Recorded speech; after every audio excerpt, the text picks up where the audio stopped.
Hello, everyone. This is Bill Apter, and I just finished taping an episode of Count It Out with Mike and Tyler, or Tyler and Mike. They're brilliant hosts. You've got to listen. You've got to see. Count It Out. Yeah, I endorse it. They've got the After Chat seal of approval.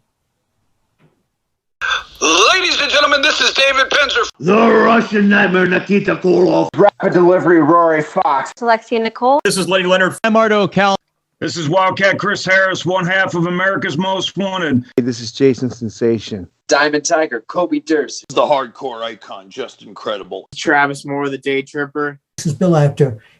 This is Mad Dog Connor. Visionary Von Vertigo. The voice of Ring of Honor, Ian Riccaboni. Jonah Williams from the Cincinnati Bengals. Tyson Dukes, the Wrestling Machine. This is Nova, the elite athlete. Carrie Silken, Ring of Honor ambassador. Former WWF/WWE referee Jimmy Corderas. This is your boy Stevie Ray. Nick fucking Gage. Now that's not just the coolest, and that's not just the best.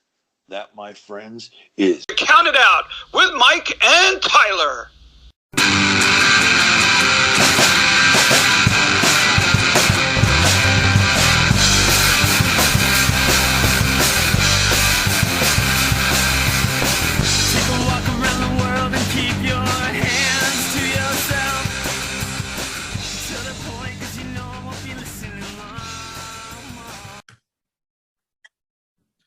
Well, we are live, pals, and it is part 2 of my favorite episode of the year of the Bill Apter Seal of Approved, Count It Out with Mike and Tyler. My name is Tyler, and I am joined by Mojito Mike this week. He's back.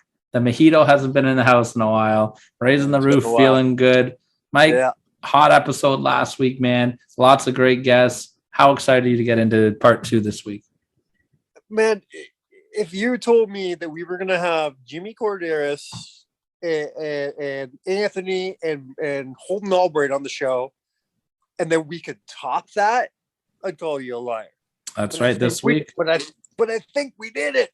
This week, joined by the one and only Lenny Leonard, and we're going to have Bronwyne Billington as well. Love me some Bronwyne. She's so awesome.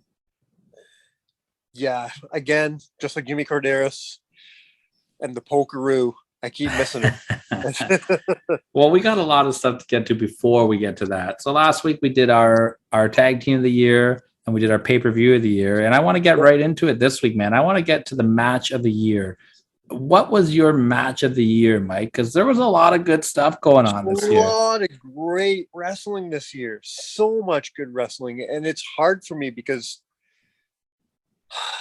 it's the most fresh in my mind. I want to go with Jay Lethal and Jonathan Gresham from Final Battle. I'd also love to go with Nick Gage versus Matt Cardona.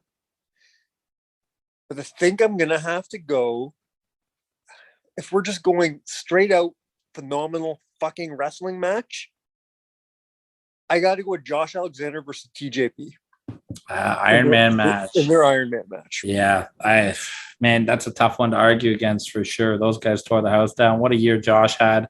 If you want to hear more about that and you haven't heard our show last week, go back in the archives, www.countout7.com, at YouTube, at countedout7, I believe is our YouTube handle. Like and subscribe. Leave us some comments, by the way, people. You got to be subscribed, and lots of good stuff on that YouTube channel. And Holden Albright. That's my point. I forgot what I was getting to there. I got so excited. Plug-in talks all about Josh Alexander last week.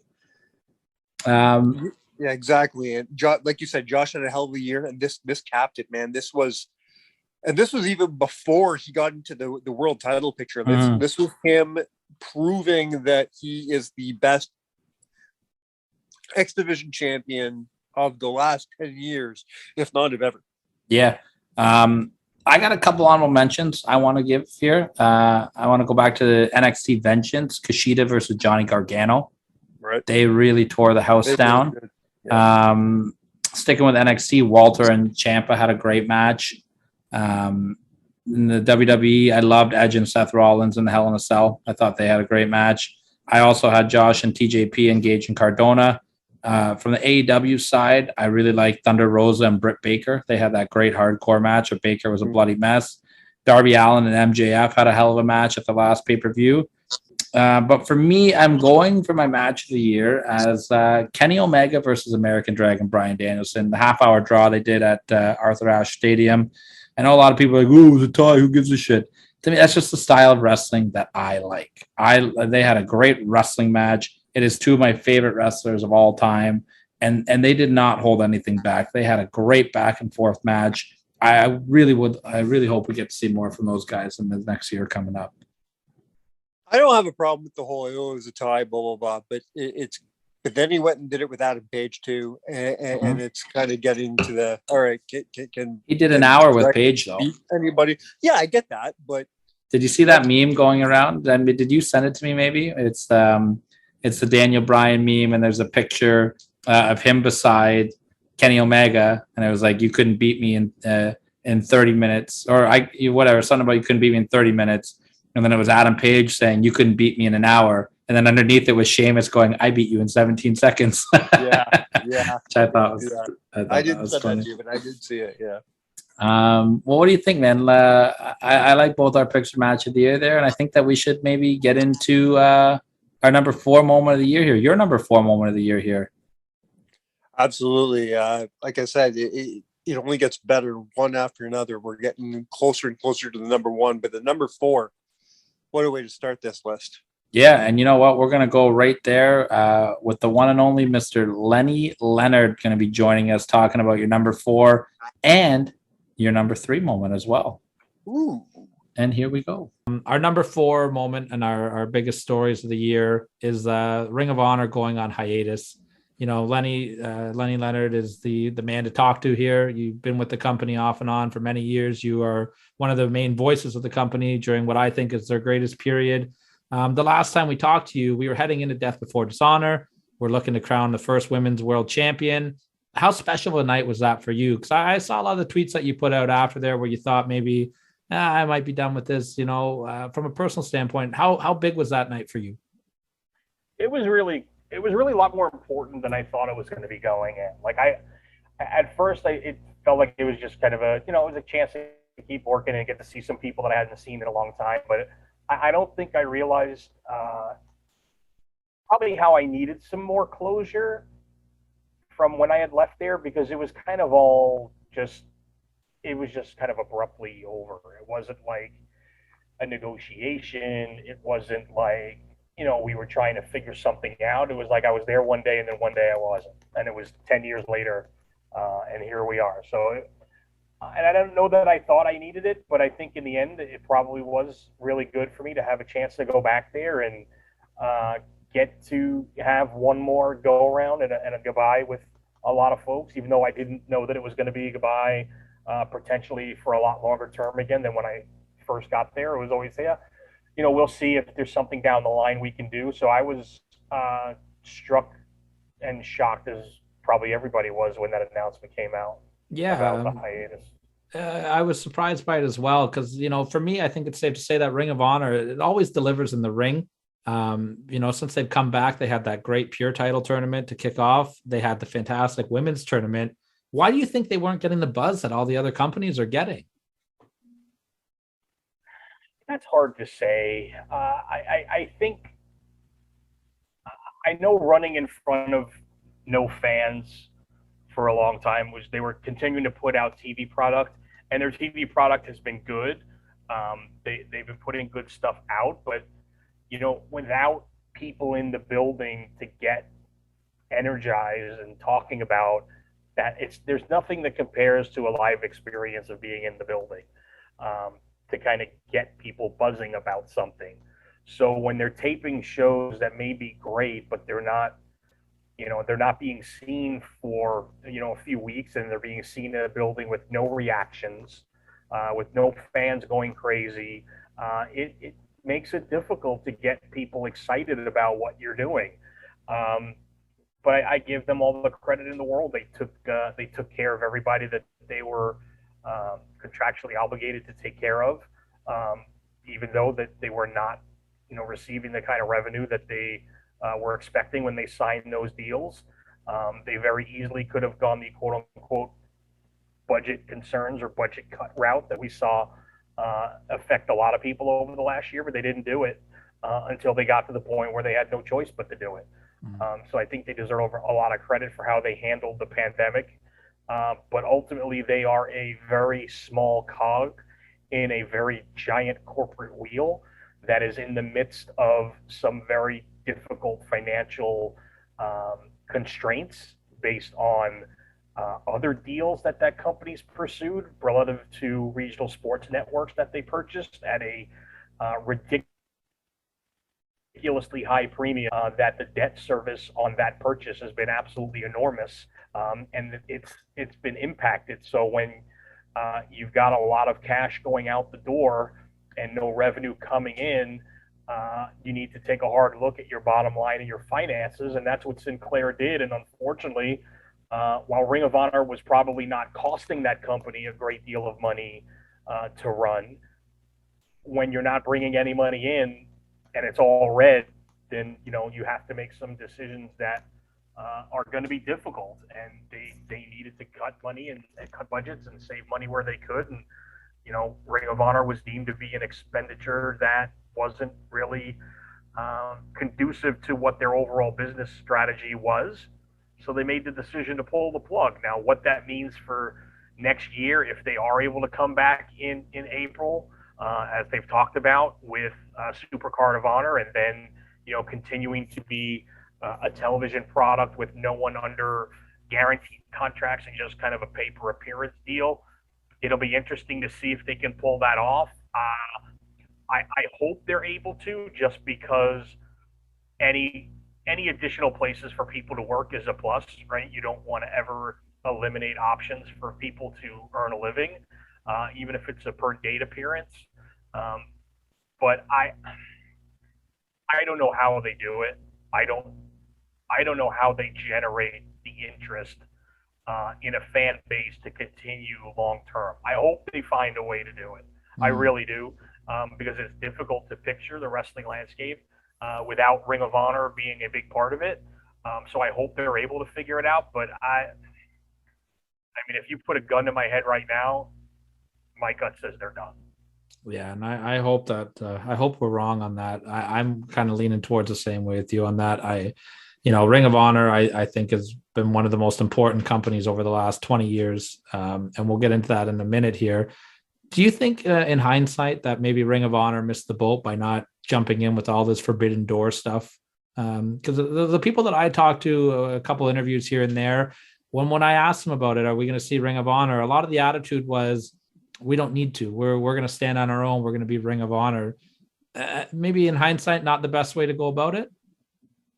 Yeah, I think you'd say that's fair.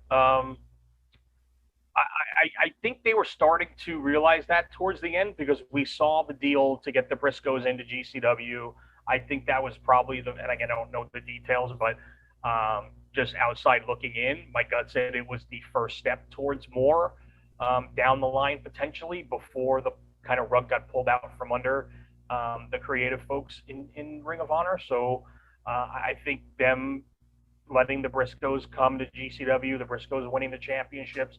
You saw FB and AJ Gray go to ROH and wrestle there. I think that was the first step towards it. But yeah, I think hindsight 2020. I think if they had and again, I don't even know if there was an opportunity. Like, you never know, but if there was an opportunity to do something with AEW, I think it would have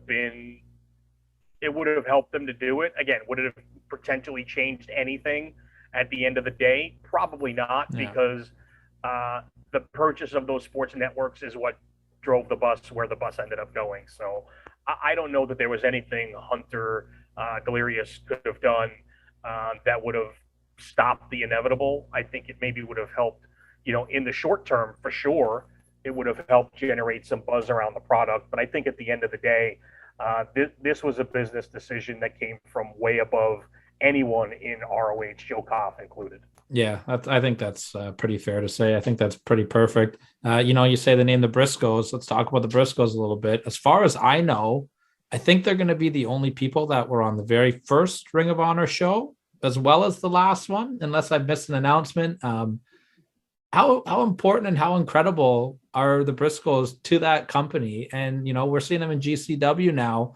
Do you think we're going to see the Briscoes kind of venture off all over the place? Are we going to see them pop up in places like AEW, or are we exclusive with GCW?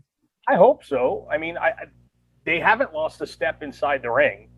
Their match in LA when they won the championships in GCW from the second year crew was tremendous. Like, it was probably my favorite match of the night. They are literally among the best tag teams of all time. And I don't think that's a stretch to say that. I don't care what company you're talking about. You can put them up against anybody over the last 20 years, and their body of work speaks for itself. So I hope that, selfishly, that they continue to show up and go places, because I love watching them. But, they have a lot of interest outside of wrestling. Their whole chicken farmer thing is not that's not just a character for television. They legitimately have 60,000 chickens on a farm in Delaware, that they have a company that, they run, and they raise the chickens for, commercial production for meat. And they have a big business that requires a lot of their time and attention. So I hope that there's still more down the line for them, but who knows? I hope, selfishly for me, that I get to call at least one more, because it was great to catch up with them. I hadn't seen them in a long time, other than saying hello at the ROH show. But it was the first match of theirs that I called in close to 12 years.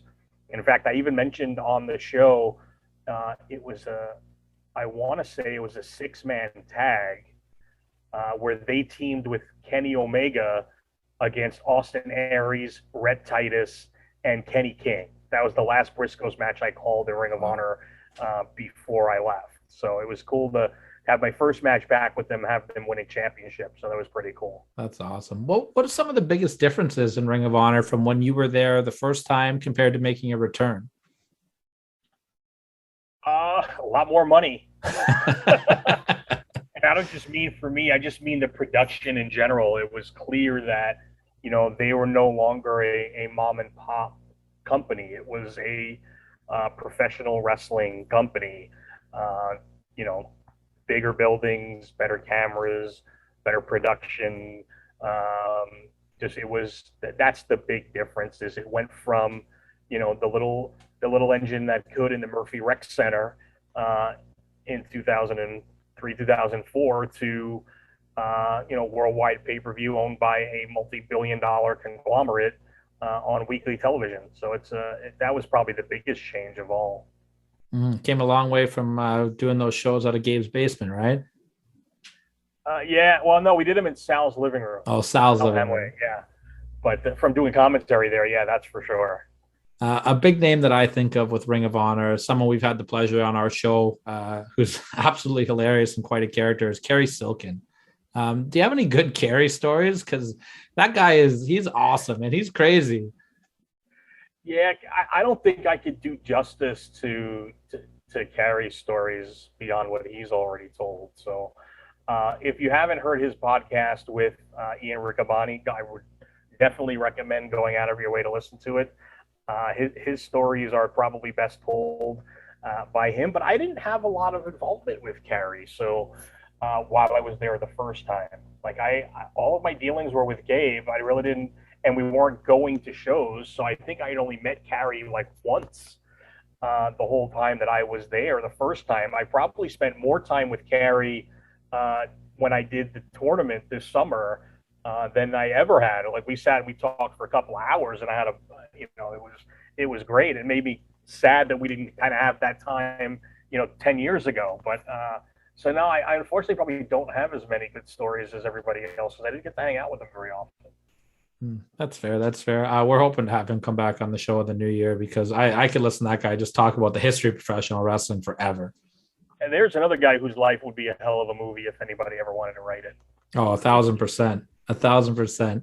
I just kind of want to talk about some of the classic stuff in Ring of Honor, some of the stuff that kind of put it on the map, talking about its legacy a little bit. For me, a big one that comes to mind right away, that great angle on their first pay-per-view, their second pay-per-view, maybe the Man Up one, the Ladder War with Steen and Generico against the Briscoes, the debut of the Age of the Fall. You know, you take a look at some of the people that are running out there. Jimmy Jacobs, got to be one of the biggest unsung heroes in company history. Tyler Black making his debut, the late Brody Lee, hanging Jay up, just dripping blood all over the place. What do you remember about the debut, The Age of the Fall? Yeah, I remember that it was the first time I met, Seth Rollins and now Tyler Black then. And I'd heard a lot of good stuff about him, and then he jumped the rail at the open when we were opening the pay-per-view. It was Dave and I at ringside, and there was a four-way in the ring. I want to say it was Claudio Castagnoli, Nigel McGuinness, Marifucci, and I can't remember who the fourth person was. They were in the ring, and then Tyler jumped the barricade and almost knocked me and Dave over, ripping the mic out of Dave's hand, screaming "Age of the Fall, Age of the Fall." I always remembered that. And then just Jimmy licking the blood and catching it in his mouth as it was kind of just pouring off of Jay. It was a spectacle. It was amazing for what it was at the time. It was an angle you could never do again in a million years. And it was one that I think Gabe even said, looking back, he kind of regrets it a little bit now, knowing what we know, just because of there were just some hellacious unprotected chair shots delivered in that angle to kind of set the whole thing up. So, yeah, it was great for what it was, but you could never reproduce it now. No. Something that I thought Ring of Honor kind of brought back to modern wrestling was long title reigns. You know, at the time when Ring of Honor first came in, hot potato was the magic word. Your world titles, IC titles, whatever company, NWA, TNA title, it was changing, bi-weekly, monthly. Then you got Samoa Joe coming in here over 500 days as a champion, American Dragon over a year as a champion, Nigel McGuinness with a legendary run. How important do you think those title reigns are, for wrestling now, like getting that back and re-educating an audience to get used to long champions? I think it's good if it's used in the right way and it's the right person.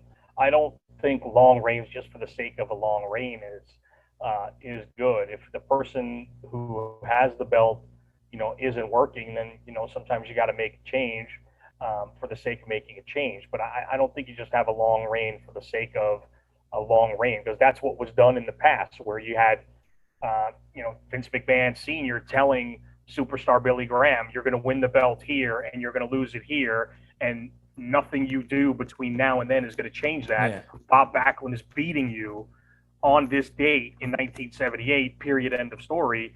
And I think now, had that situation arose, you probably wouldn't make that call, because I think there was a lot more that they could have done with Billy Graham turning babyface at the Garden before the end of that run, where they probably could have stretched it out another year if they wanted to, but it was set in stone that this is what we were going to do. And then Backlund was going to keep it until, whenever. So I like it when it's done right, when it's with the right guy and it's the right reign. But I think the flip side of that, and we saw it a couple of times in ROH, I think personally anyway, where they may have missed the window to pull the trigger on a guy, and when they finally did it, the reign didn't kind of have quite the run it should have. And Tyler Black being the one that immediately springs to mind, is I think they waited, probably too long to make the switch to Tyler. And his reign was probably not as effective as it could have been because of that. So it's a precarious position to put yourself in, right? You need to just I think the big thing is making sure that you put the belt on the right person at the right time, and you do it in the right way. I think that's probably more important of whether it's, just good to have a long reign or not. I agree with that. I agree with that for sure. And, I think it's safe to say, though, that Ring of Honor, it's definitely been the number one place for developing the future of the business. You take a look at every major company, and even the independents right now, they all came through Ring of Honor. What is it about Ring of Honor? What was it about Ring of Honor during that time period that let these guys just build and grow as performers? Like, what was the magic there? They were given a lot of creative freedom. I think that's something that we're seeing come up over and over again, and we're seeing it now as well. And it's a lot of the reason why guys are going to AEW. It's creative freedom. Give me the chance to go out there and figure myself out as a performer. Figure out what works, what doesn't. Give me the chance to sink or swim. Give me the ball, let me run, and see what can come of it. And I think that Ring of Honor has always done a good job of identifying that next wave of talent and then giving them the opportunity to kind of fine tune themselves and grow, and then see what comes of it. And I think it's been a fairly successful formula for them for a very long time, where they've been able to do that, and it's fostered that environment of creativity to be able to figure out what works for a performer and then take that next step. Yeah, it always seemed like no matter who left, they always had somebody there that was ready to step up. And I thought the booking was really strong with a lot of these guys. So I'm going to put you on the spot a little bit here as we start to wind this down, either from a professional standpoint or a personal standpoint. What are some of your just favorite memories overall of Ring of Honor? Personal standpoint would definitely be my friendship with Prazak. I always had a ball working with him. I always still have a ball working with him. I'm friendly with everyone in wrestling that I'm come to be acquaintances with, but Dave is one of the few folks I would really call friends, along with Dave Fuente, who was a cameraman during my time there, and Allison Danger, who's probably my best friend on the planet, based on getting to know each other from back then. So I've been fortunate to make a lot of great personal friendships, even Gabe and Sal through there as well. So that's been great from a personal standpoint. Bobby Cruz, another great friend of mine, and just professionally being able to get the opportunity to really learn on the job. I had not been doing commentary very long when I started doing Ring of Honor. I'd done maybe a year's worth on the indies in Florida, so I was still green as anything when I started there as well. So I got a chance to learn while working in the best indie in the country, at the time. I got to call some of the best matches in the world, legitimately, as voted, in every major publication in wrestling. I got to be a part of some groundbreaking stuff. I got to make friends from all over the world. So I have nothing but positive and fond memories of my time with Ring of Honor, and I was and am proud to have had the ability to work there for a long time. I couldn't have said it better. Last question for you. What do you think the legacy of Ring of Honor is going to be in the history of professional wrestling? I think Ring of Honor is going to be seen as having changed the landscape of wrestling for the better for the early 2000s. I think none of the bigger companies would have placed the emphasis on in-ring ability had it not been for Ring of Honor emphasizing it first. It took wrestling from the era of larger-than-life comic book characters to smaller, quicker, more athletic, action-paced matches, where those guys could be seen as legitimate draws up and down the card rather than, the opening match, cruiserweight match, where you could see guys like Bryan Danielson, Adam Cole, Roderick Strong as legitimate headlining talent, even though they weren't 6'3", 250. Oh, perfect. I'm with you. I will always have a soft spot for Ring of Honor. I think they've been my favorite promotion over the last 20 years. That 2006 era, especially, I put up there with the Crockett era of the Horsemen running wild. They're my two favorite periods of wrestling. It's such an honor to get to talk to the voice of that time period. Hey Wrestling World, check out my friends at CanadaOut7.com. Wrestling podcasts, news, and a lot of awesome content. Even got all the All Ontario Cup event setters. I'll Also follow them on Twitter at CountedOut7. Also on Instagram at CountedOut7. CountedOut7.com with Mike and Tyler. What Mike's number 3 moment of the year is in our yearly countdown here, and that is Nick Gage and the rise of GCW.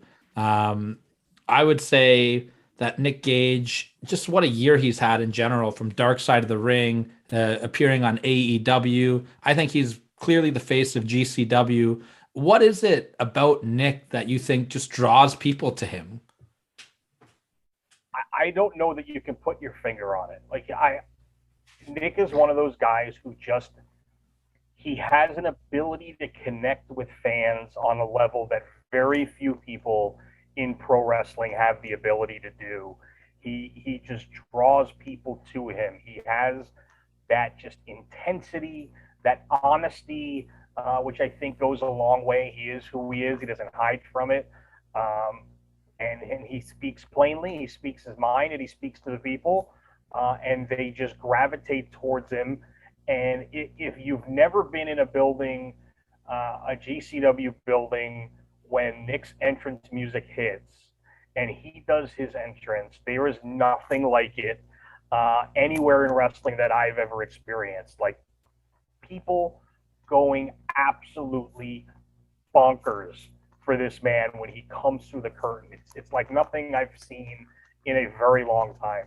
It's really impressive to see the reaction that he gets as soon as his music hits. It's crazy. Yeah, like everyone always says, you think about these great passionate entrances. You always think of the Sandman at the ECW show. From what I've seen, that's like a mild Nick Gage entrance. You know what I mean? Like, it's crazy. The entrance he made when the Cardona match, people rushed the back. He couldn't even get out. It is definitely something special. It's definitely something that's drawn me, and I want to see more of it. Yeah, even in LA, when we were there back in September, I got to do the show out there, and he couldn't get to the ring. Like, it was insane. It literally took almost his entire song just to make it around the ring from the entrance. He was just mobbed. It's crazy. Was that the match with Moxley in LA? No, Mox was out. It was Suzuki. Oh wow, yeah, okay. Yeah, it was Suzuki, and it was crazy, just trying to get to the ring. And Suzuki had an amazing entrance himself. His song just, people go crazy. But when Nick came out, it was another level. Yeah, what a great tour Suzuki had in North America this year too. He was all over the place. But Nick's also been all over the page. G1. Yeah. He skipped the G1. He's like, it'll be there next year. He's like, I'm going to America for 2 months, and I'm going to do what I want to do, and I'm going to wrestle everyone and everywhere. And it was awesome to just see him in a couple of different locations, in a couple of different styles of match.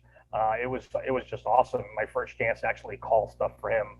It was really cool. Yeah, that's super awesome. And him and Suzuki and Gage, something in common. They both showed up in AEW. How crazy is it watching Nick Gage on network television, on AEW, on TBS, destroying Chris Jericho with plates of glass and light tubes? It was unbelievable.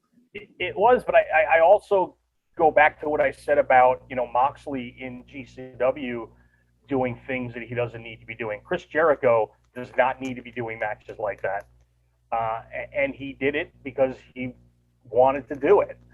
So it was, a lot of respect goes to Chris. I know a lot of mainstream people would not step foot in the ring with Nick because they don't know, what they're getting themselves into, especially if they've seen the whole thing between Nick and David Arquette from a couple of years ago.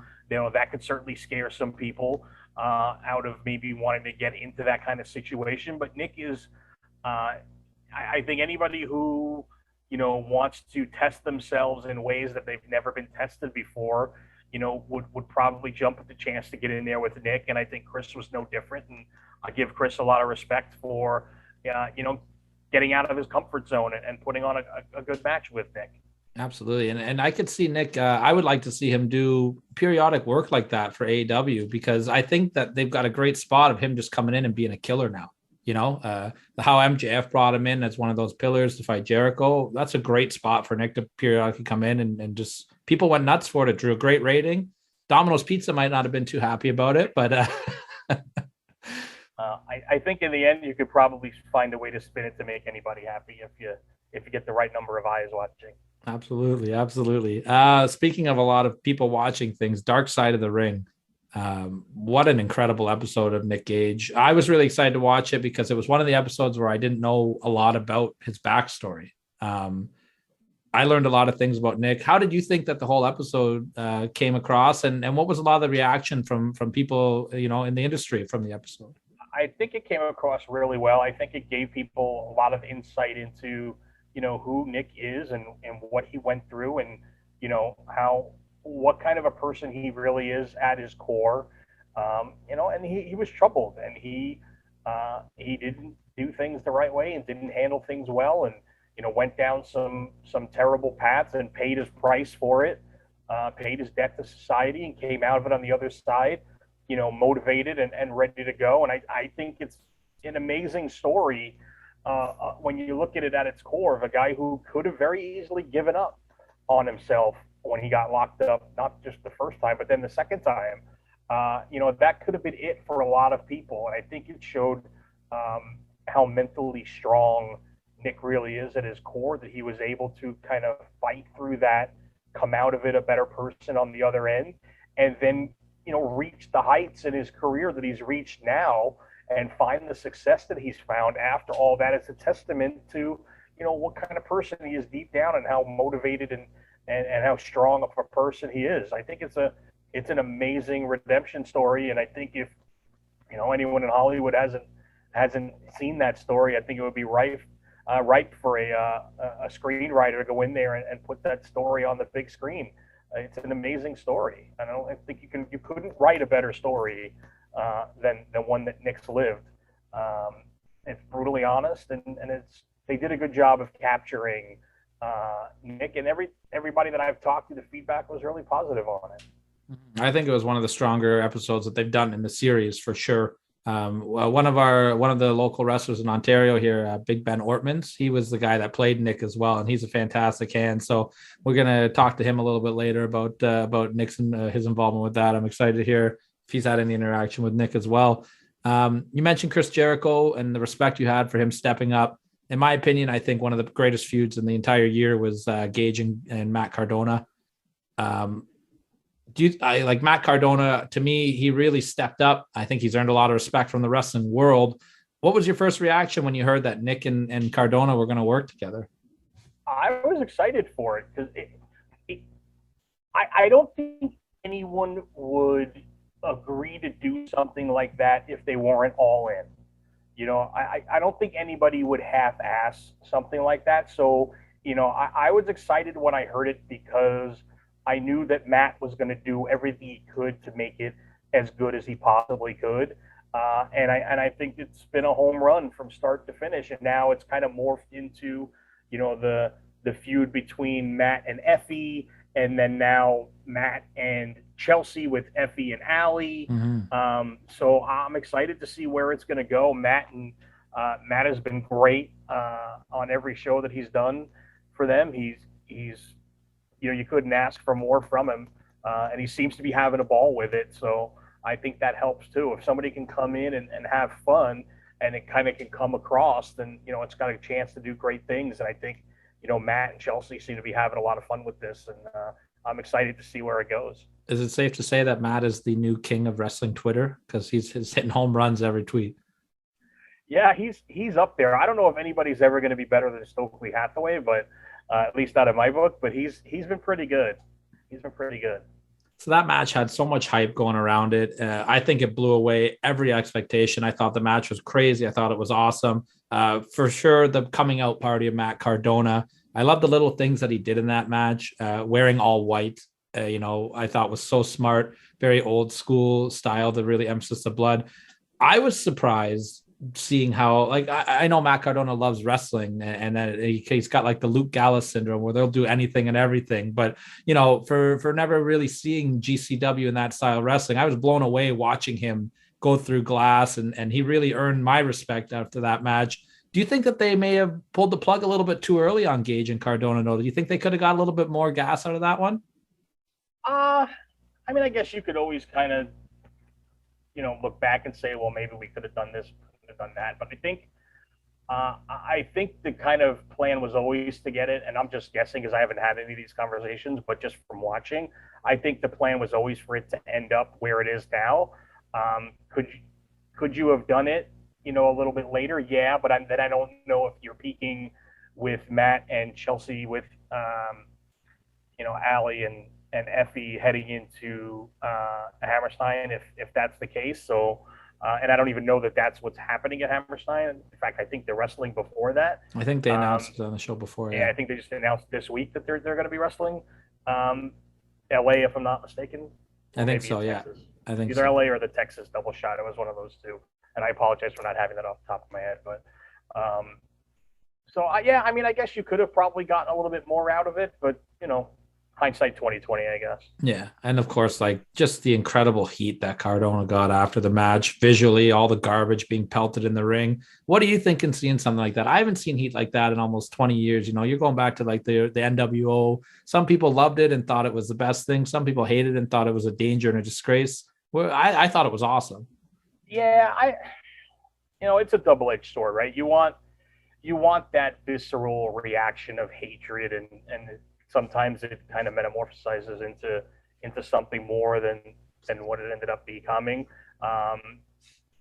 It's you know, it's a catch-22, right? You want that reaction, but you don't want too much of that reaction. So how do you know, you don't want something happening like we saw, you know, on television this week with Seth Rollins. Yeah. Right. So it's a fine line to walk to kind of get somebody to really hate you enough to want to jump the barricade, but not enough that they do. Right. So how do you thread that? How do you thread that needle? But it's tough because very few people now as heels really want heat, like real heat. Mm-hmm. They want people not to like them, but not a lot of guys really want heat. And Matt wanted and got heat for the first time.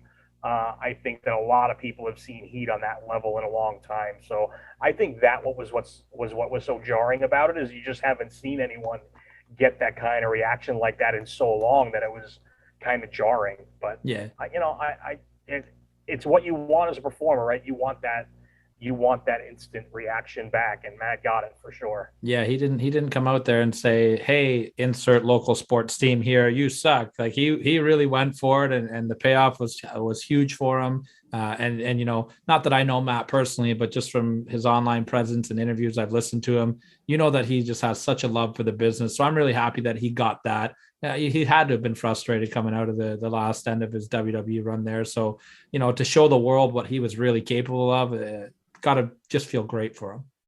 Yeah, I would think there's a lot of folks coming out of that environment that seem to have a bit of, you know, I don't want to say a chip on their shoulder, but they're coming out of there with something to prove to a lot of people, it looks like. And I think the possibilities for indie wrestling with a motivated group of people hitting the indies for the first time, it's pretty exciting. So I'm looking forward to seeing what comes out of a lot of people. Obviously, you never want to see people lose their jobs and their livelihoods.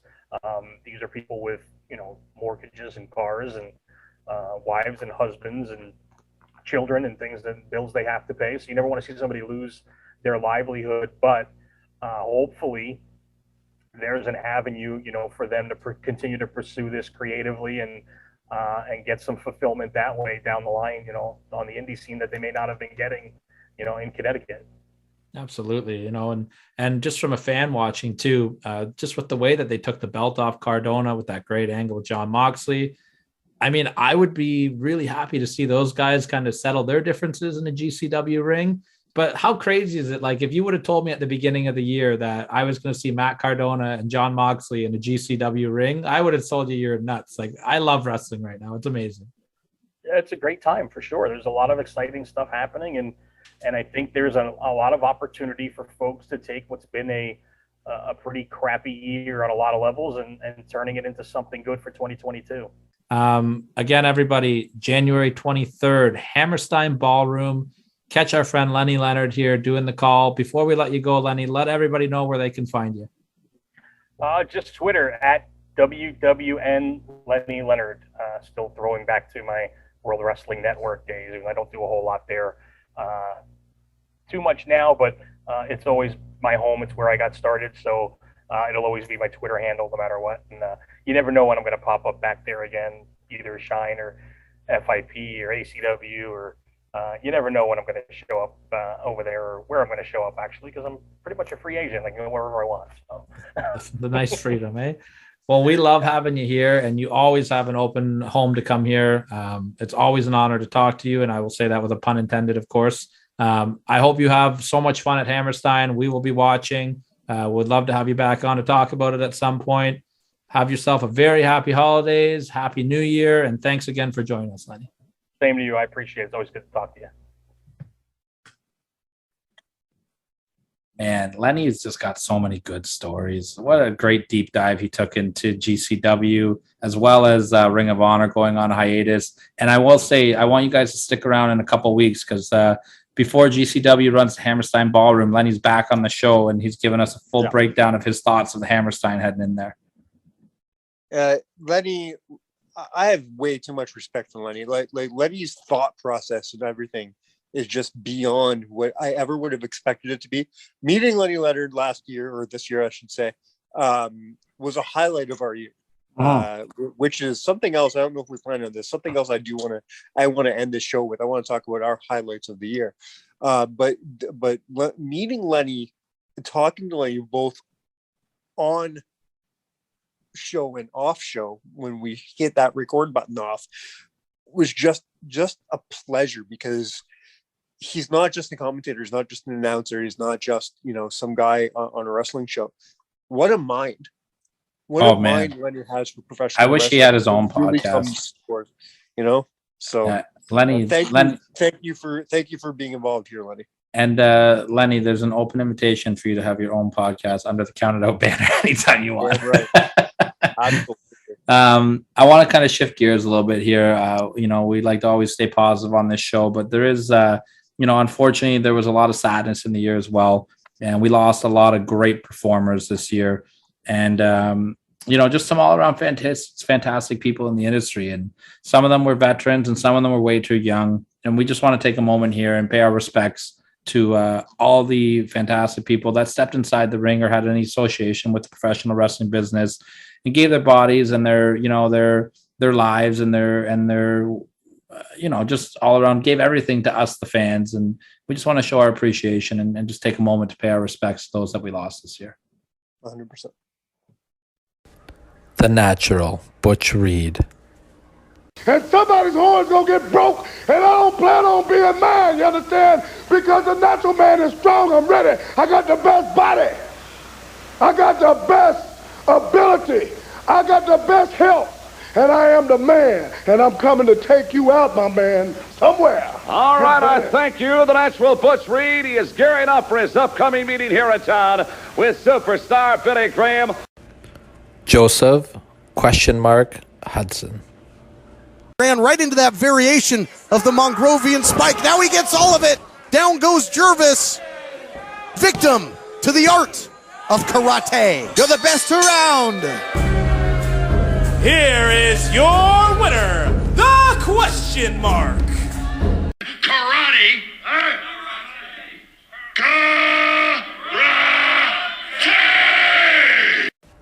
Jim Crockett Jr. I regret having to take this back from Dusty.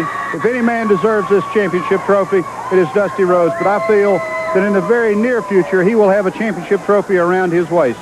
The NWA has already started taking bids for the site of the TV tournament. We've already had bids from Las Vegas, Philadelphia, Chicago, Jacksonville, Florida. I don't know where it's going to be, but the tournament will be very, very soon. Thank you, David. Buddy Colt. What are you talking about a secondary position? I take secondary position to nobody. Paul Jones is Florida heavyweight champion because the referees in Florida are biased. He pays them off, takes them out to dinner and buys some drinks, gets some girlfriends or whatever. I don't care. That's why I did not want this return match in Florida. I asked for it. I said any place but Florida. Anyway, Charlotte, North Carolina outbid every place else, so the match is going to be held right here. Now, Barry O. This contest is scheduled for one fall with a 20-minute time limit. Introducing in the ring at this time from fabulous Las Vegas, Nevada, weighing 241 pounds, Barry O. New Jack. New Jack, let me tell you something. 30 years ago, we would have been strung up in somebody's tree, getting hung for beating two white boys the way we just did. But now, you might want to come out here and put some belts on us, but the only belts we gonna be wearing around here is the tag team belt. Let me tell you something. I don't like being up here. I was getting out of my car, I slipped and fell. It's a tobacco spit. And you know what I'm saying? Nothing but rednecks up here. Nothing but geeks up here. Nothing but coal miners up here. Chicken farmers, Klansmen. I don't like nobody but my partner. You understand? I don't care who you line up in front of me. I'm going to show you how bad New Jack and Mustafa is. You want to talk about violence? Violence to you might be putting somebody in a figure four.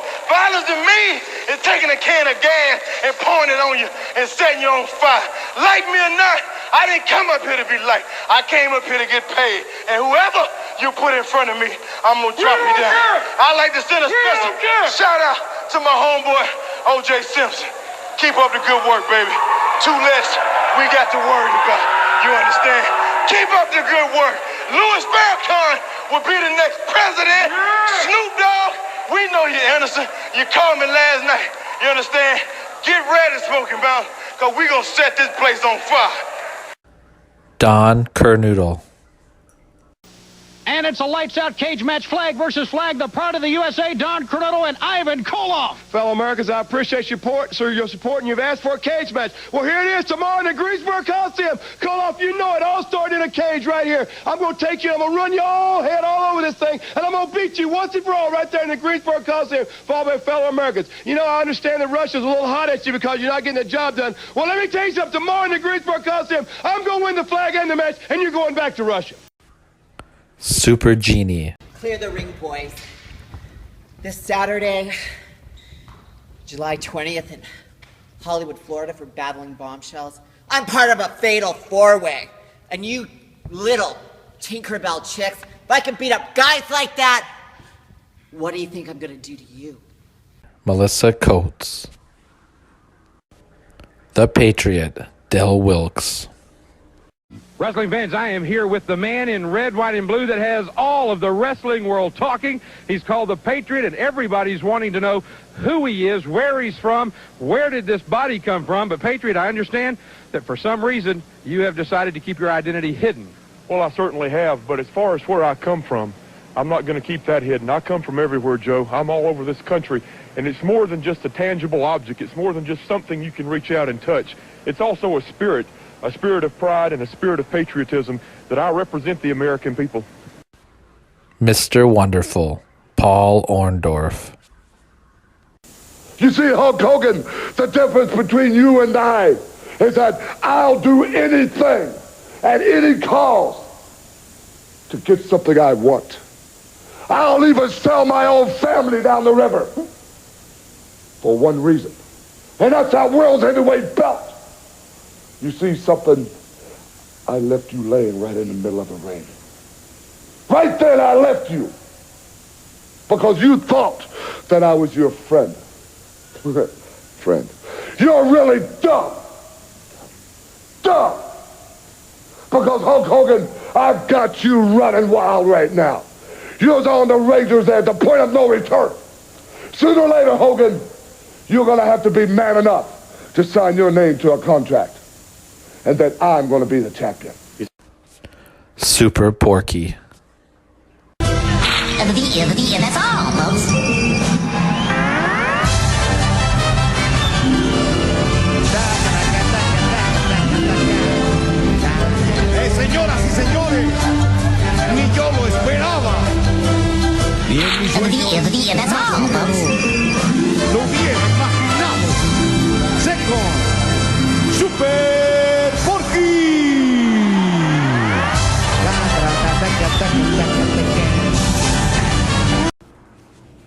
The Assassin, Jody Hamilton.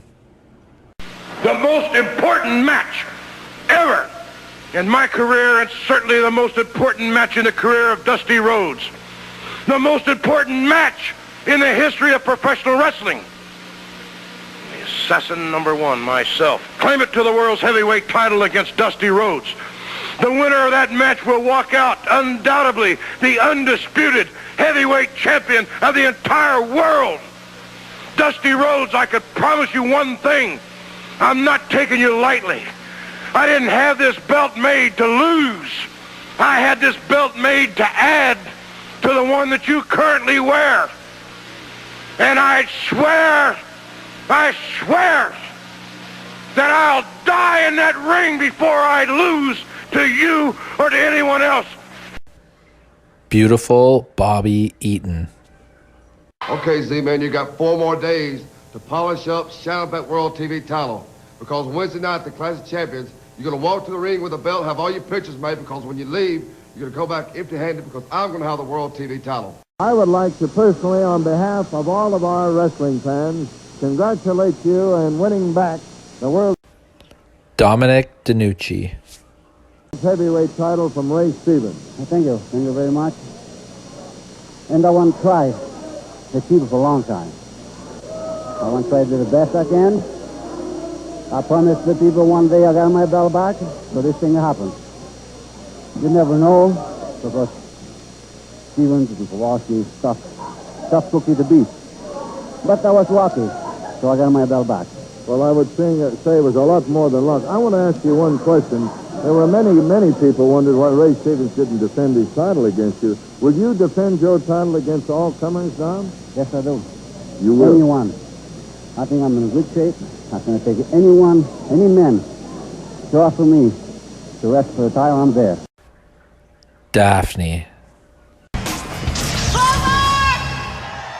This is getting to be absolutely ridiculous. You're telling me. You are acting like a big baby. You tore all the head off my Barbie dolls, and you peed in my suitcase. He did what? You know, it's quite obvious Thought it was that madness. I am the Cruiserweight champion. I'm the one who pinned that skank. So why don't you come on out here, and we'll settle this like 2 reasonable, mature adults. Ryan Sakota. My thoughts? Let me tell you something. I've been gone for UPW for 9 months. 9 months. And Snuka thinks that I'm a tag team with him? Why in the world would I tag up with Snuka when I'm main eventing in Japan with Otani and Tanaka? Reggie Parks. We're making belts for just about all the organizations. But I made belts for WWF for about 10 years. And then from there we went on to the Ultimate Fighting people, UFC. Been doing their belts for about 6-7 years now. And we've got a whole bunch of spin-off groups that come out of the woodwork every few weeks, and we have to make belts for them. Angelo King Kong Mosca. Now let's bring in Angelo King Kong Mosca. And Ange, you've got your hands full this coming Monday. I just hope I can satisfy Sergeant Slaughter. This is 6 days before the Armistice Treaty was signed. But this treaty is not going to be signed because the war still goes on. Iron Sheik's been running all over North America, just annihilating people, but not to their face. You've got to look me right in the eye, Iron Sheik. Remember, I'm the man who walks and talks and does exactly what he wants to do. Judy Bagwell. Marcus, listen carefully. I've whipped your butt all your life. And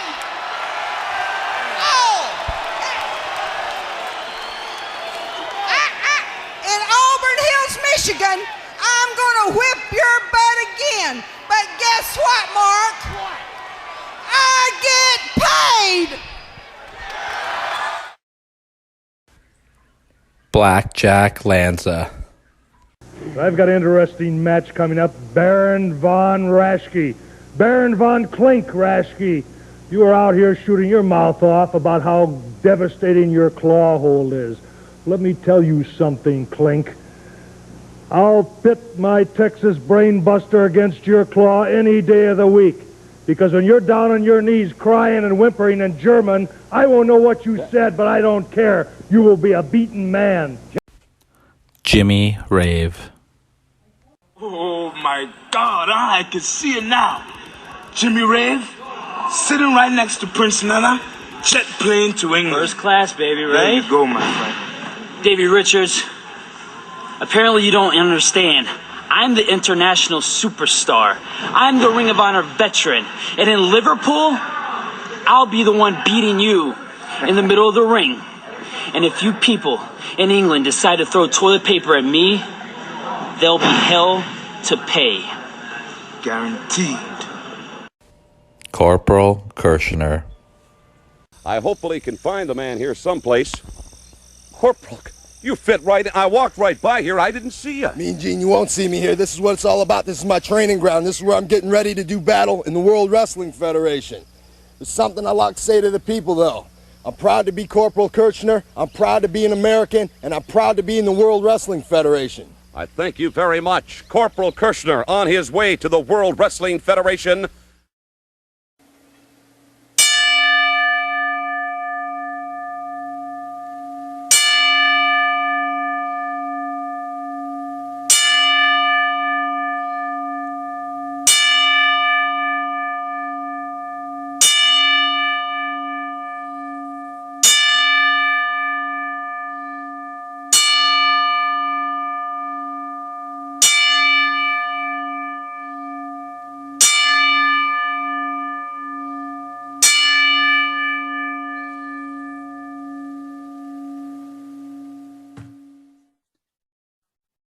I'd like to add one thing into this too, staying on the somber note. While he's not dead by any means, I'd like to throw out a huge tribute as well to Hacker. He's doing well. Scotty O'Shea. Everybody knows by now, if you've been listening to the show, what he's been going through. His struggle is real. He has fought back from what could have been his death. So thank you to the family. Thank you to everybody who gave at his charity show. Thank you to all the wrestlers who auctioned off like items for his support. Man, it's stuff like this that shows how great the wrestling community actually can be. 99% of the time, the wrestling community looks like a bunch of fucking assholes because they're always fighting over, oh, WWE, AEW, bah, you're an idiot, you're a mark, bah. But then at the end of the day, somebody like Scotty O'Shea goes down and we get together and say, here, this is for Curtis. Mm-hmm. And it's a beautiful fucking thing. So we're still here hoping for the best for Curtis and for the 100% recovery. And like I said, I didn't want to link it in with the deaths because this was not a death by any means, but it absolutely could have been, unfortunately, and it wasn't. And that's the whole point. So Hacker, we can't wait to see you back. Absolutely. I couldn't have said it better myself. Here's hoping for a speedy recovery, a full recovery in the year 2022 for Mr. Hacker. We're at number 2 moment now, Mike. Yeah, buddy. And I figured why not you and I do one? You know what? It's a great idea that you and I do this together, and I'll tell you why. Because this kind of ties into our year together. This number 2 is the number 2 moment of the year for me, or story of the year, is the return of fans to professional wrestling / the return of independent wrestling. Yeah, big greatly missed the fans were this year. Through the pandemic, that's 2 things we didn't have. WWE, AEW, didn't matter who you were. They didn't have real fans in the audience. You had your Thunderdome over in WWE. You had a bunch of wrestlers just kind of around the ring in AEW. They were doing the best they could, but it wasn't the same. Mm-hmm. As far as independent wrestling, especially local promotions, there was nothing at all. Good on guys like Sean Gibson from Barrie Wrestling for doing his best and doing the All Ontario Cup and stuff like that. But again, it just wasn't the same. So to have everything come back and for fans like us to be able to be involved again was a huge thing. And you and I got our opportunity to, starting back in September, to start being involved in the Bay Area wrestling shows. And man, what an experience it's been for us. Absolutely. And before I want to dive into that point a little bit more, I have a question for you. How do you feel that the companies did? Without the fans, do you feel like the Thunderdome worked as best as it could? I think that was about the best you could do. Did you like the vibes that AEW was giving off with the wrestlers around the ring? I like both. Yeah, I thought that both companies really made the best out of it. They did the best they could with what they had. WWE had the technology and had the means to do something like the Thunderdome. And while it ended up kind of getting old and annoying, originally it was a great concept. Everybody loved it, whether you admit it or not. Most people loved the concept at first. And hell, everybody that I know, including myself, tried to jump on once. You know what I mean? And we helped. I think a couple of our friends, Steve Bourne. Steve Bourne was in there all the time. Steve Bourne was in there quite often, right? So we almost had to start calling him Vladimir the Superfan there. So it was a great way, especially it was a great thing for a lot of people who may not get the opportunity to go to WWE shows to be involved. It was a great way to take something shitty like the pandemic and make it work for WWE. I liked it a lot. One thing I thought that both companies really did were forced to do, and I thought they both did a great job with it, was getting out of their comfort zone and trying new things. Absolutely. And you couldn't do these things with fans. The cinematic universe came out there. Even as much as I wasn't a fan of it, at least most of the feud, the Bray Wyatt Randy Orton feud had a lot of little fun tricks that you couldn't do with fans in attendance. I got to tip my cap to both companies for trying. I mean, AEW did the what was it, that Stampede match, or whatever it was, Stadium match. Yeah. They would have never done that if it wasn't for the for the pandemic. We would have never gotten the graveyard match or whatever it was the called. Boneyard. We've done a lot of really cool things because of the pandemic. Let's go to the first big moment when fans came back. It's WrestleMania. It's the first show fans are back. It wasn't the return of fans, but it was a one-off at the time. And the momentum is coming. You can feel it. The excitement is in the air. The pyro goes off. WrestleMania begins. And we get a rain delay. Oh, how much I couldn't believe it. It was horrible. I would love to have been a fly backstage. The only way to make that worse is if they, would fire 25 people 2 days later. Ooh, that's a shoot. That's a shoot. Oops. Oopsies. We're shooting today. Poor Samoa Joe. Can you imagine his week? He stood outside in the rain for hours and then got fired like 3 days later. But yeah, so that's like, and then your other moment when the fans actually came back, and then Vince McMahon ruins it on SmackDown by going, "Where the hell were you?" Yeah, the timing was off on that too. Like Vince took the first pop back. Oopsies, I just poured ginger ale all over my microphone. Great. Well, that's why you don't drink and record podcasts, folks. I thought the fans came back at a great time, though. They came back just in time for CM Punk to be back.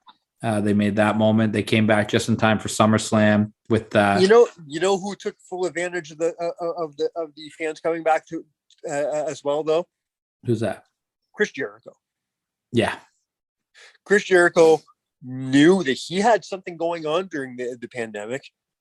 And then he knew also, okay, it's going to be time for me to step back and let these other guys do shit. But before that happens, let's get an entire stadium of people to sing my fucking theme song. That was probably the entrance of the year, right? And it was one of the first shows back. Like the fans hadn't been back very long when that happened. Yeah, only a couple of weeks. Well, what a great thing for if you're a fan of professional wrestling. Doesn't matter what if you like AEW or WWE or whatever. If you are a fan of professional wrestling, you get to go to a show for the first time in 2 fucking years, and you get to sing along with what I think is one of the worst theme songs in human history. Oh, you're on so much.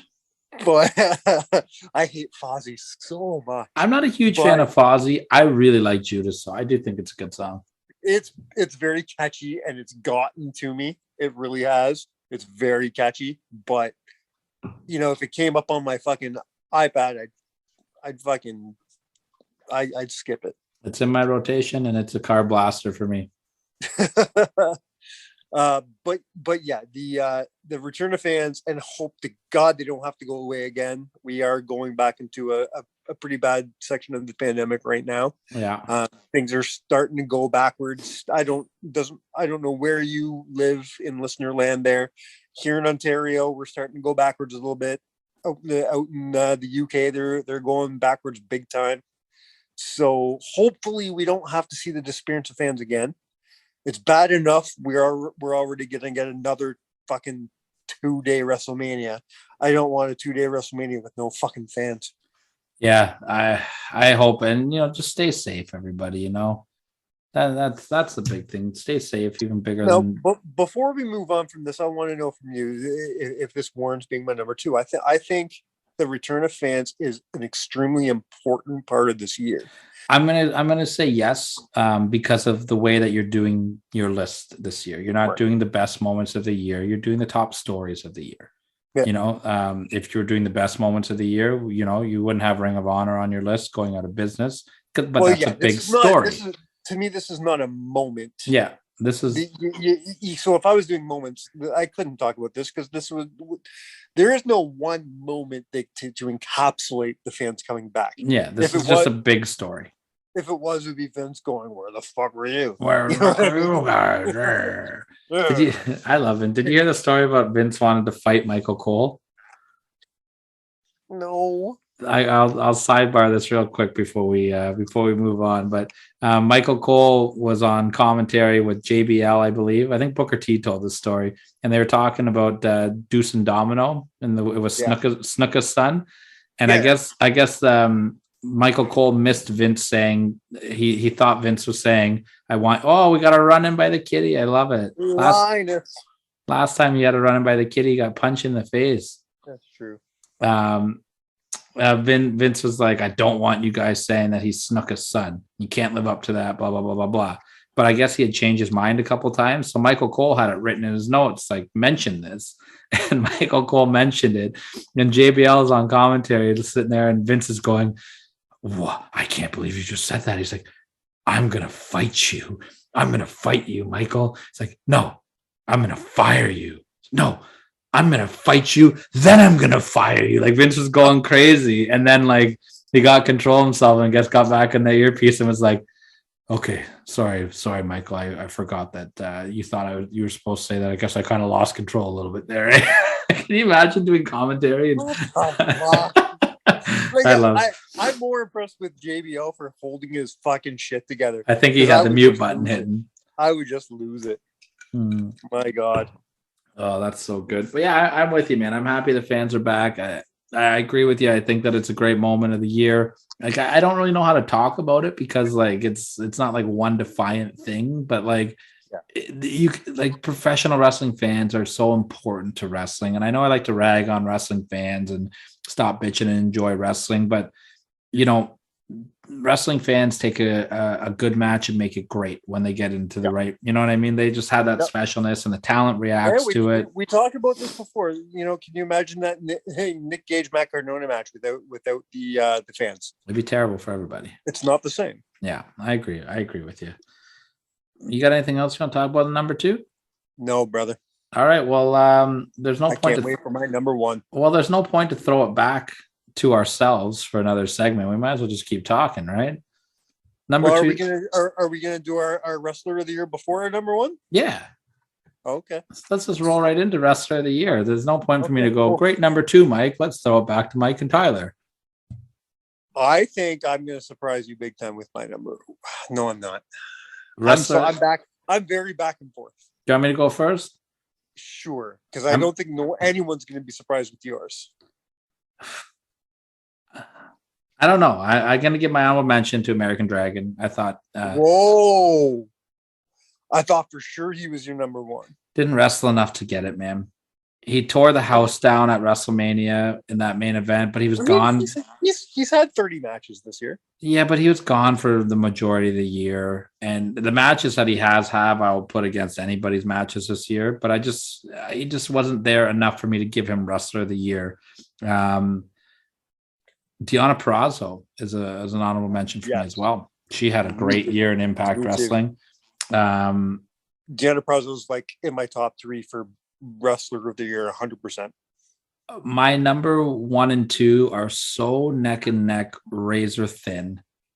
And I'm just going to say what they both are at the moment, and I'll tell you who I'm going to give the nod to. It's going to be between Kenny Omega and Roman Reigns. Okay. And for 2 different reasons. Like, Roman is just hitting a home run on all cylinders right now. Yeah. I love his storyline. Are you caught up on what's going on SmackDown with him? How he just fired Paul Heyman? Not at the moment. I did hear that he fired Paul Heyman. Yeah, great, just great stuff. This Brock feud has been really good. He had the great feud with Edge. Just all year he's been fantastic. Is he still feuding with Brock? Because every time I see a meme or anything, I see Brock and Sami Zayn doing. Yeah, they've done a couple weeks of comedy, and now Brock and Roman are fighting at the next pay-per-view. Oh, I see. Okay. But I'm going to give the slight nod to Kenny Omega this year. So Kenny's got your number 1? Kenny's going to get my number 1. I figured if it wasn't Dragon, it was going to be Kenny. So it was really tough. Like I just think Kenny did more to get the wrestling world interested in wrestling again. The jumping back and forth between major promotions, holding 3 world titles simultaneously. You can't turn your back on all that. He drew huge numbers everywhere he went. Big ratings for Impact, great matches with Rick Swann, great match with Christian for the title. He had that great match in AAA with Leopard Kid I don't know. I can't pronounce his name, but Laredo Kid. Thank you. I watched that match. It was fantastic. And nothing gets me to watch AAA. I don't get the product. So, you know what I mean? But I watched that match. It was so good. His stuff in Impact was great. His stuff in AEW was great. He had great matches with everybody. He had the wrestling world talking. And him and Don Callis for a home run. Play devil's advocate for a minute if you're going to go down that road. Okay. I think the same could be said about Roman Reigns, where yes, you're right. Kenny got people involved, interested in what's going on in wrestling, but Roman Reigns was the only thing keeping anybody watching a almost unbearably unwatchable product in WWE. Yes. People would tune in. People know how shitty WWE's product has been for the last 2 years. And why did they tune into SmackDown every week this year? It was because of Roman Reigns. Yeah, I would say Roman and Edge and Seth. I'm not saying you're wrong to go with Kenny because I don't think you are. I'm just playing devil's advocate here. Yeah, no, I like I said, it was literally like flip a coin. I went back and forth for weeks on this Roman Kenny. I went back and forth. I just thought Kenny had more bigger and better matches than Roman, and holding 3 world titles and 3 major companies is something that I just couldn't look past. Great, I got you. I'll start off with some honorable mentions. One being, just like you, the American Dragon. Yeah. Even as a guy who doesn't watch AEW, that doesn't mean I haven't been poking my head in just to see Dragon's matches. Even a match like Dragon versus Colt Cabana was enough to me like, oh, yeah, you know what I mean? He's got this heel persona going now. He's hitting. So I think 2022 is his year to blow. Yeah, I agree. I agree. Another honorable mention for me, and this isn't going to surprise anybody, but I got to give a nod to Nick Gage. Yeah, I agree. We all know he's not a great wrestler, but he's a great performer. He's a great character. He's great for what he's been doing, and he did a great job. He and Brett Lauderdale did a great job of putting his name out there, right in the center for you to see. Yeah, there was that 1 month period there where Nick Gage was the hottest thing in wrestling. 100%, and that's all thanks to GCW, Dark Side of the Ring, and Sony Khan. And Chris Jericho. Yeah. It all came about, and and then Moxley got involved, and Cardona got involved. I think they so many variables to make it happen, but it was Nick Gage he was the star in that, man. And as you heard in our conversation with Lenny Leonard a little earlier in the show, I think they pulled the trigger too early and ended that Cardona Gage feud. I do too. But Lenny had a great take on it. So don't get me wrong, I've been loving his feud with Effie, but there was a lot of gas left in the tank for his Nick Gage feud. Another honorable mention for me would be Josh Alexander. Sorry, I should have had him on my list. That was sloppy on my part. And then my second honorable mention, and he came just like you, he came so close to being my number one, is Roman Reigns. Roman Reigns is one of the best. Actually, sorry. He's not my number two. I can't believe I'm saying this, but Roman Reigns is an honorable mention for me. My number two, I can't believe I'm saying this, is Matt Cardona. Yeah. Matt Cardona had a hell of a fucking year. Big time. He made a guy like me who hated Zack Ryder for over 10 years into a Matt Cardona fan. I loved what Cardona did, and I hope our friend Rory Fox is not listening. I'm sorry, Rory. I'm sorry. But Matt Cardona had a hell of a fucking year. And I'm so proud of what he did. You want to talk about getting yourself over, people talk about the Bucks and other guys like that. Ryder's been doing it forever. He's been doing this. He's the king of getting himself over. And he did it while in WWE, and he's been doing it since leaving WWE. There's nobody better than he is at getting that product out in the most unique way possible. The highest compliment I can give him is he's got the Matt Hardy syndrome, where he's so good at reinventing himself and making himself the talk of the wrestling world. 100%. He's almost as good at reinventing himself as Chris Jericho is. Brings in my number one. I'm dying here. My wrestler of the year. I could have gone two ways. I could have gone, if I was going to go character development, Matt Cardona would have been my number one. Yeah. But I'm going to focus on in-ring and who had my favorite matches of the year. Oh, okay. I know how you're going here. And I'm going with the Octopus. Yeah, that's fair. Jonathan Gresham single-handedly made the pure division something to watch this year.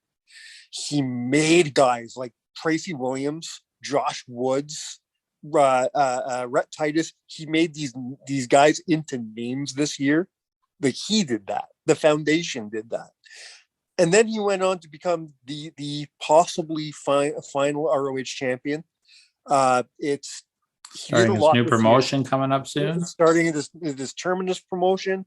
He did a lot for ROH this year. He was Mr. ROH this year. 100%. He was Mr. ROH. And I give him my favorite wrestler of 2021. I can't argue that either, man. He had a great year. He really did. Well, I wonder if I can argue what your number one moment of the year is. Because we're here. Man. And I can't believe I'm talking about this. For so many reasons. Number one, I'm talking about a guy who I'm not even a fan of. Well, hold on. You're gonna spoil it. You're gonna let the cat out of the bag right now, or are we gonna? What do you want to do? I want to throw to the interview, and then we can talk about it after. All right. And we're keeping another tradition alive of not only do you not get to talk to Bronwyne Billington, who is our special guest for the number one moment of the year, my very close personal friend Bronwyne Billington, who I think the world of. She's a fantastic human being. You mean part of the roster of MLW of Maple Leaf Pro? That is correct. That is correct. She is a great. Does she know that you didn't even draft her? I drafted her. Does she know that? We don't need to talk about that. All right. What are you talking about here?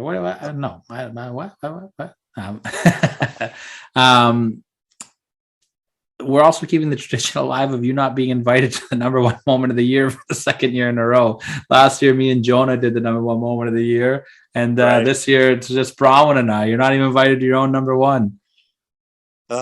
Well, you are a big number two. So let's roll on into the number one. I'm number two because I'm the shit. All right. And now Oh, there's no better segue than throw to the one and only wrestling royalty herself, Bronwyne Billington, with Mike's number one moment of the The list. Dynamite Doll. So we are at the moment, the big moment. It's a two-part show. We're in part 2 here. The number one moment of the year, as counted down by Mike. And I decided to be a little bit of an asshole and didn't invite Mike for the moment. We had to upgrade. This week. We brought back one of our favorite guests of the year, one of our most popular guests of the year, someone that I'm very proud to call a friend now, wrestling royalty, the one and only Bronwyne Billington. Bronwyne, how are you? Doing pretty well. Thanks for having me back. Oh, we're so happy to have you back. Your interview that we did with you last year, well, I guess earlier this year, we're not quite in the new year yet, is one of the most popular that we've done. Everybody loved hearing your stories, and maybe we'll twist your arm and get a little bit more out of you tonight. Absolutely. I really enjoyed being on your show, so I definitely will be here again. Awesome. Yeah, you are open invitation anytime. You are a friend of the show. I'm happy that we've gotten to know each other, and I can't wait for this conversation. It's going to be a lot of fun. So before we get into the number one moment of the year, which we're going to keep you listeners in suspense a little bit more, I want to talk a little bit about you. The year 2021 is coming to an end. From a professional wrestling standpoint, what have been some of your favorite things, either that you've done yourself or that you've watched on TV? What are some of your highlights of the year? Well, I think during the pandemic, I had time to tune in every Wednesday with AEW and Dynamite. So that was a huge part of my life at the beginning of the pandemic. And so half the year I didn't work. Like I was on maternity leave when it first started. So it was like every Wednesday sitting down, able to keep up. And then the last, since about October, it's been harder to keep up with kids and stuff like that. But keeping up as much as I can. But for myself, Dark Side of the Ring was a really big part of my year, filming that for my dad's episode and just kind of getting his official Instagram page going and just getting involved in wrestling in different ways instead of like the actual shows, but my dad's legacy alive in different ways. Just I want to talk about that. I want to talk about that Instagram page in a second because you do such a fantastic job with it. Dark Side of the Ring, I think that your dad's episode was one of the better received episodes of the year. I thought they did a good job of telling the story. I don't think that they were too harsh on them. I think they were pretty good overall compared to some of the other episodes that were out there. The last time we talked, it was right after it had aired. Now that we're looking back a few months later, you've had time to process everything. How do you feel? Are you happy with the final product? Are you have you gotten lots of support and reactions from the wrestling community on it?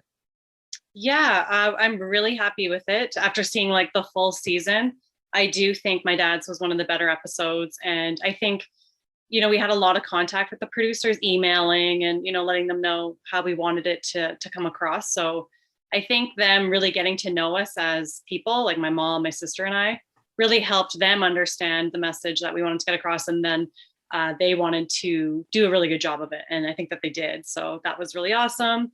I've had lots of people reaching out to me, giving support, saying, how brave we were and how inspiring our story was, like strangers, fans. Chris Jericho and I are now friends and in touch through doing that episode. So lots of support from the community. Oh, that's so awesome. I love Chris. Chris, I know you're listening to this, obviously. So, I step love over him. here, count it out, okay? And Judas is in my head all the time as well. All right. All right. It's so good. What a great entrance. And it's the best. I can't wait to see that live. Oh, I know. I can't wait for AEW to finally get over into Canada, either on your end in Calgary, down on our end in Toronto. I don't care where it is. We're ready for them over here. We talk about great moments of the year. What a great moment when Jericho and MJF and the crowd had to sing Judas for him. So how cool is that? Oh, I loved it. Yeah. Yeah. AEW is definitely firing all cylinders here. Something else I kind of want to talk about before I want to get into your Instagram page there. I'm wearing a Suck Up jersey today. We have the Calgary Hitman jersey on here. Mr. Bret Hart just recently got inducted into the Canadian Walk of Fame. How cool is that for you and the family? I know you and Bret were are really close. Sorry. How cool is that to see your uncle get honored in just such a way like that? It's so cool. I mean, I can't wait for it to happen. I don't know when that's actually going down, but I'm not sure if it's I know it's either just happened or it's like really soon to I think happen. it's right away because I do remember someone, I think it was my cousin, was saying it's going to be cold. Yeah. Yeah. Yeah. I think that's down here in Toronto. I think that they're doing that as well. So Yeah, very cool and well deserved. And yeah, long overdue, right? Like he's a Canadian icon. yeah, and I know that Chris Jericho was also interviewed for that. So Oh, nice. yeah. Nice. That's the perfect guy for that. Let's spin a little bit here before we get into the number one moment. I got to talk about this amazing Instagram page that you're running right now to keep your father's legacy alive. As we're recording this today, I know it's a bit of a tough day. It's the anniversary of the passing of your father and his birthday. I've been following your Instagram for months, obviously, but especially today, the outpour, the love that is coming in. That's got to make you feel great. And how are you feeling just running this page and finding all these old pictures and sharing them with everybody? The feedback must be fantastic. Yeah. Thank you so much for honoring my dad today. I'm representing wearing the Adidas today in the Dynamite Kid toque. So I love it. Yeah, happy birthday, Dad. And it's been 3 years since he's been gone. But yeah, having the Instagram page is really helping me feel close to him and just remember him in a positive way. So I don't have to feel sad. So I can post happy photos every day and cool, unique photos that people haven't seen. It's awesome. I'm really enjoying it. So I started it up after Dark Side, shortly after that, because I felt a little sad after, like, the episode was great, but then I had this sadness of like, okay, well, now I miss him. Yeah. And, his life did end kind of sad. So I had this feeling of sadness and what can I do to turn that around? So I started up the Instagram page and it's just made me feel positive every day. And like he's watching me do it and I'm keeping his legacy alive and just hopefully making him proud. Oh, I guarantee you he would be so proud of it. From a fan standpoint, because I've always been your dad's one of my favorite wrestlers of all time.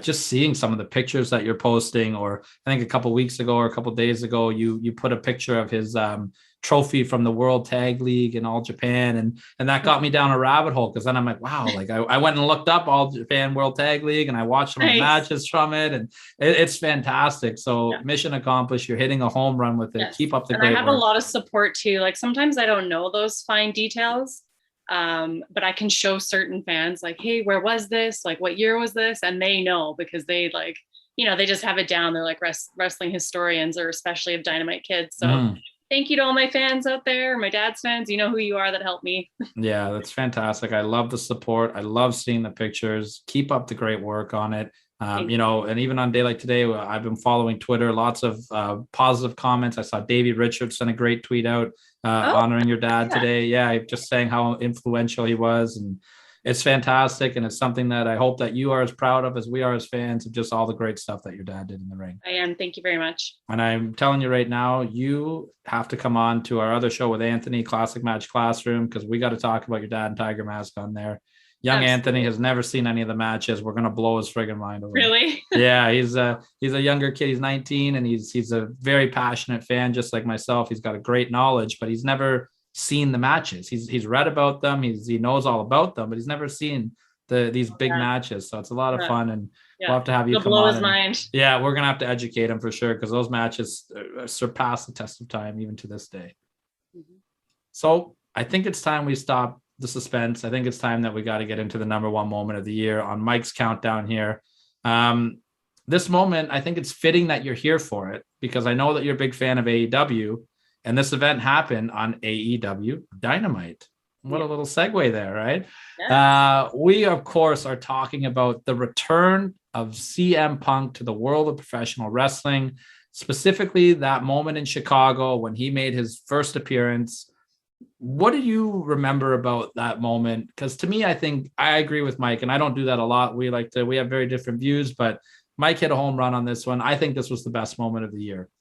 Yeah, it was. Unfortunately, I didn't watch it live. I did watch it that night, but our PVR wasn't recording. Having kids, I always have to watch things later. So 100%.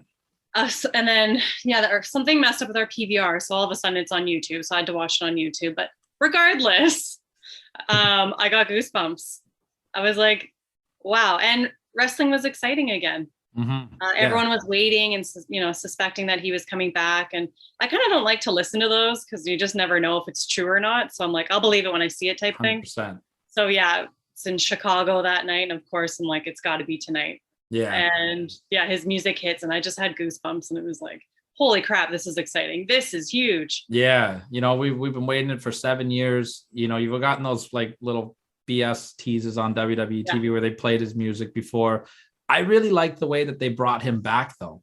It was like everybody knew it was going to happen and the rumors were there, but they didn't come right out and say CM Punk is coming. But they didn't but everyone still knew. So they didn't miss out on that rating either. Like, I just thought it was really genius the way that they created that buzz. You know, I think Punk was very strategic in doing interviews leading up to that debut where he was downplaying it, but still having his name out there at the same time. I thought it was a different approach. And it's something that I like instead of just, here are the lights out. Here comes insert wrestler here. I like that. I miss the build to people coming up. So yeah, and the crowd, like how long they were cheering for. I don't think I've ever heard a crowd like that before. Yeah, you know, and you see the close-ups of people crying in the crowd. Like CM Punk is something special. You know, like he's got this connection with people, that unspoken it factor, if you will. That moment when he jumped out into the crowd, I just thought was so beautiful. Like it's so good, and you could see how special it was for him. It's almost like you could watch him fall in love with the business again. Yeah. And what was I going to say about that? Oh, how he just did it right. Yeah. Like, you know, a lot of people retire and then they're there for the next pay-per-view or the next WrestleMania, or, you know, I think it was so exciting because he really did take that time off and we really didn't know if he was going to come back. And it was a long period of time. So yeah, it almost reminds me of Brett, when Brett left the WWF for a long time, and you know, everyone wanted to come back, and you never knew if he was going to come back. I find a lot of similarities between Punk and Brett. Yeah, I think they're good friends too. So I think he really admires Brett. So yeah, maybe that's what he was going for. So let's talk a little bit about the follow-up here. So, you know, the big angle. I thought it was really great that the first thing that came out of his mouth after 7 years was putting over Britt Baker. I thought that was so cool. Like, he's already helping people. Some people slammed his promo thinking, oh, he's bashing WWE by not talking about them. I didn't see it that way. I thought it was just him getting back to his roots. Immediately they put him with Darby Allin. You think that was the right guy to put him with in hindsight now? Yeah, I think that CM Punk is kind of doing like what Jericho's doing, where they're helping the younger guys. And I think that's really cool. And so, you know, he saw something in Darby Allin and a lot of these other guys, but maybe something similar to himself or a young CM Punk. And so he wanted to wrestle with him. And yeah, I think it was awesome. And yeah, I like how he's just taking his time. I like how they didn't just put him in the title picture. You know, it's like he's working off the rust, you know, and that's the story they're telling. I get upset with the internet wrestling community. You know, we finally get CM Punk back and then he fights Darby Allin. Oh my God, he's wearing pants. Why is he wearing pants? Like, come on, guys. Like, because he's older now. I think he looks incredible. Like, he looks great. Yeah, he's like the best shape of his life. And, you know, he's been hitting a home run inside the ring. Him and Darby tore the house down and All In. Him and Eddie Kingston just had a great match. And now we're finally getting, I think, what Punk needs right now. I think it's been great. We've gotten the return. Let's all come out. I missed you. I think it was perfect. Let us cheer for you for a little while. But now we're going to get something that he can really sink his teeth into. As we're recording this, we're only a couple weeks into it, but him and MJF, have you had a chance to see their promo war at all? Yes, that was like a 20-minute promo last week. And I'm a huge MJF fan as well. So I think his promo was better than CM Punk's. But so do I. I'm with you on that. I'm with you on that. Yeah, but he's just so good. Like, he's as good as The Rock on the mic. So it's crazy, like how young MJF is. And I think that MJF with Jericho, I think Jericho really helped season him on the microphone, because MJF has always been great on the microphone. I actually got to see him work an indie show before AEW started. I had no idea who he was. I haven't gone to an indie show in a while, and something stuck out about him there. You know what I mean? You're like, that guy's special. But I think he had that kind of indie type of, you know, swearing, cheap heat type of promos. But I think after Jericho's kind of had him for the better part of the year, I think that his promos are totally different now. He's still that, you know, that annoying asshole, the chicken shit heel, but he's lost that, you know, swearing, shock value, gasping thing. And now his points are just like zingers, you know, like, so I think Punk's good. Punk's got to step up his game here, you know. I give round one to MJF. I'm with you. I you know, Punk made the Triple H joke. That's old news now. That was like 10 years ago joke. You know, the Miz comment I thought was pretty funny. I like that one by Punk. But I thought MJF took the win overall. I thought his points were better. I thought that his delivery was better. And I'm excited to see, because I know that these guys are going to bring the best out of each other. Yeah, that's going to be awesome. You think you put MJF over? Is he the guy that should beat Punk for the first time? Yes. I think so too. Yeah. I think it's time. I think he needs the win. The loss won't hurt Punk. Punk he's indestructible. You know what I mean? He's got the Chris Jericho syndrome right now, I think. Yeah. It's exciting. Can't wait to see it play out. Yeah, absolutely. So are you in agreement with Mike? Do you think that this was the best moment in the year 2021? Yes. See that, Mike? Every now and then you hit a home run. Okay, buddy? Bronwyne. I mean, everyone was talking about it. It was all over social media. It was, that's why it was everywhere. PR didn't record. Well, it's okay because it's all over my social media anyways.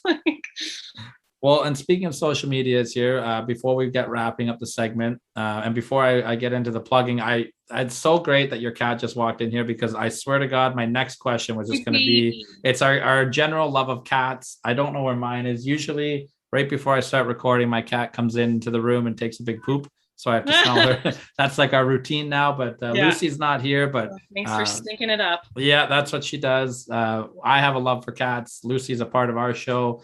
I love that you have a love for your cats. Following you on Instagram. Chester, it is finally nice to see you in person. Proper British lad. Oh, what a handsome boy. It's melting my heart right now. As soon as we're done recording this, I'm going to get some cat cuddles myself. Let the people know where they can find you, Bronwyne. Social media, yours, your dad's, anything you want to plug. Yeah, so I'm on Instagram. It's Bronwyne Jewel, and then I run my dad's page at official Dynamite Kid, and then Twitter, Dynamite Doll 84.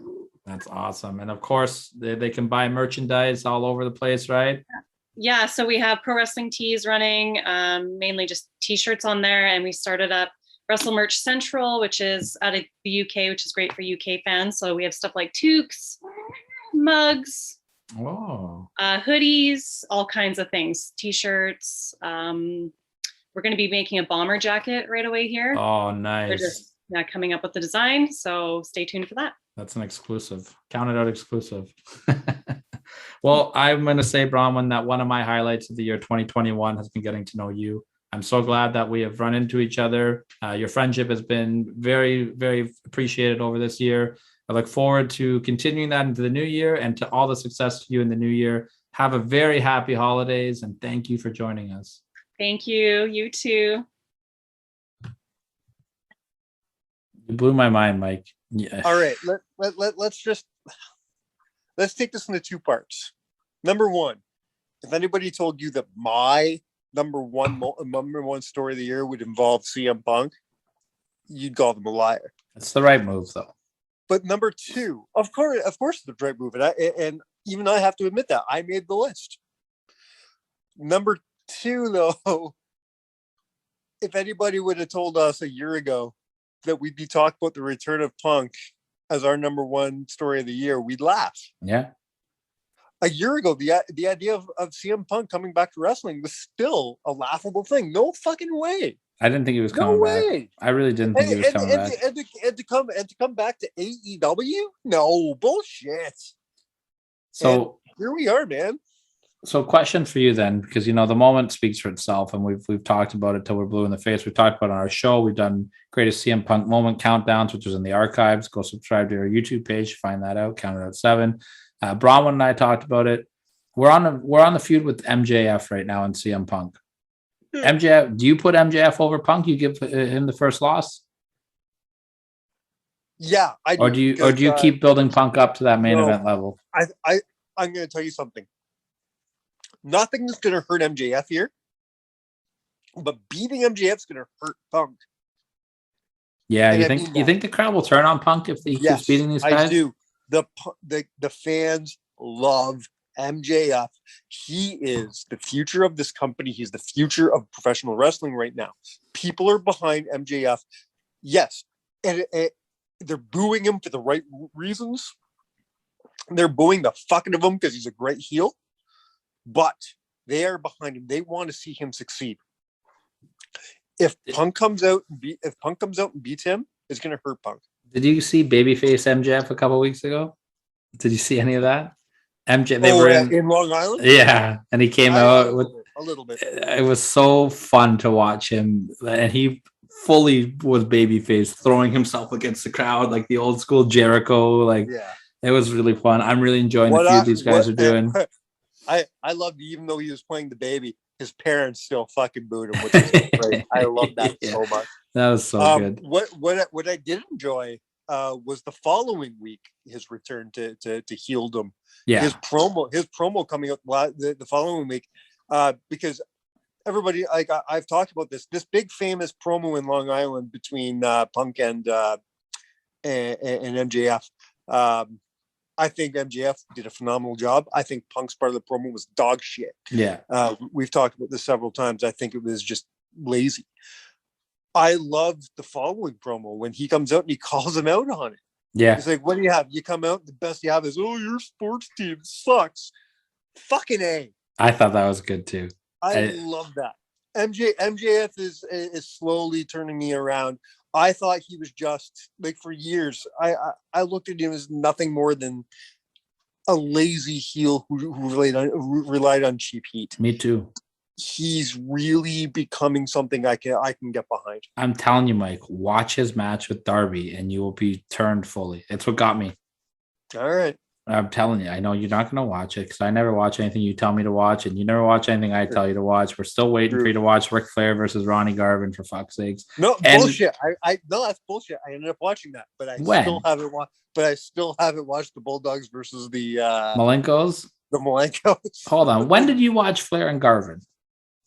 On my own. I just forgot that it was the match I was supposed to watch. Oh, because we talked about that. Yeah, I know. I gave you shit about that earlier today. I know. And I knew we were recording it tonight, so it's going to rub it in your face when we record. Great match, right? Of course, it's a great match. It's Ronnie Garvin. Well, tune in the Classroom. Anthony and I recorded we did the whole build for that match, and then Ric Flair's Dark Side of the Ring came out, so we decided not to air it because the whole thing is based around Ric Flair trying to bang Precious. We're like, this might be not the great timing for that.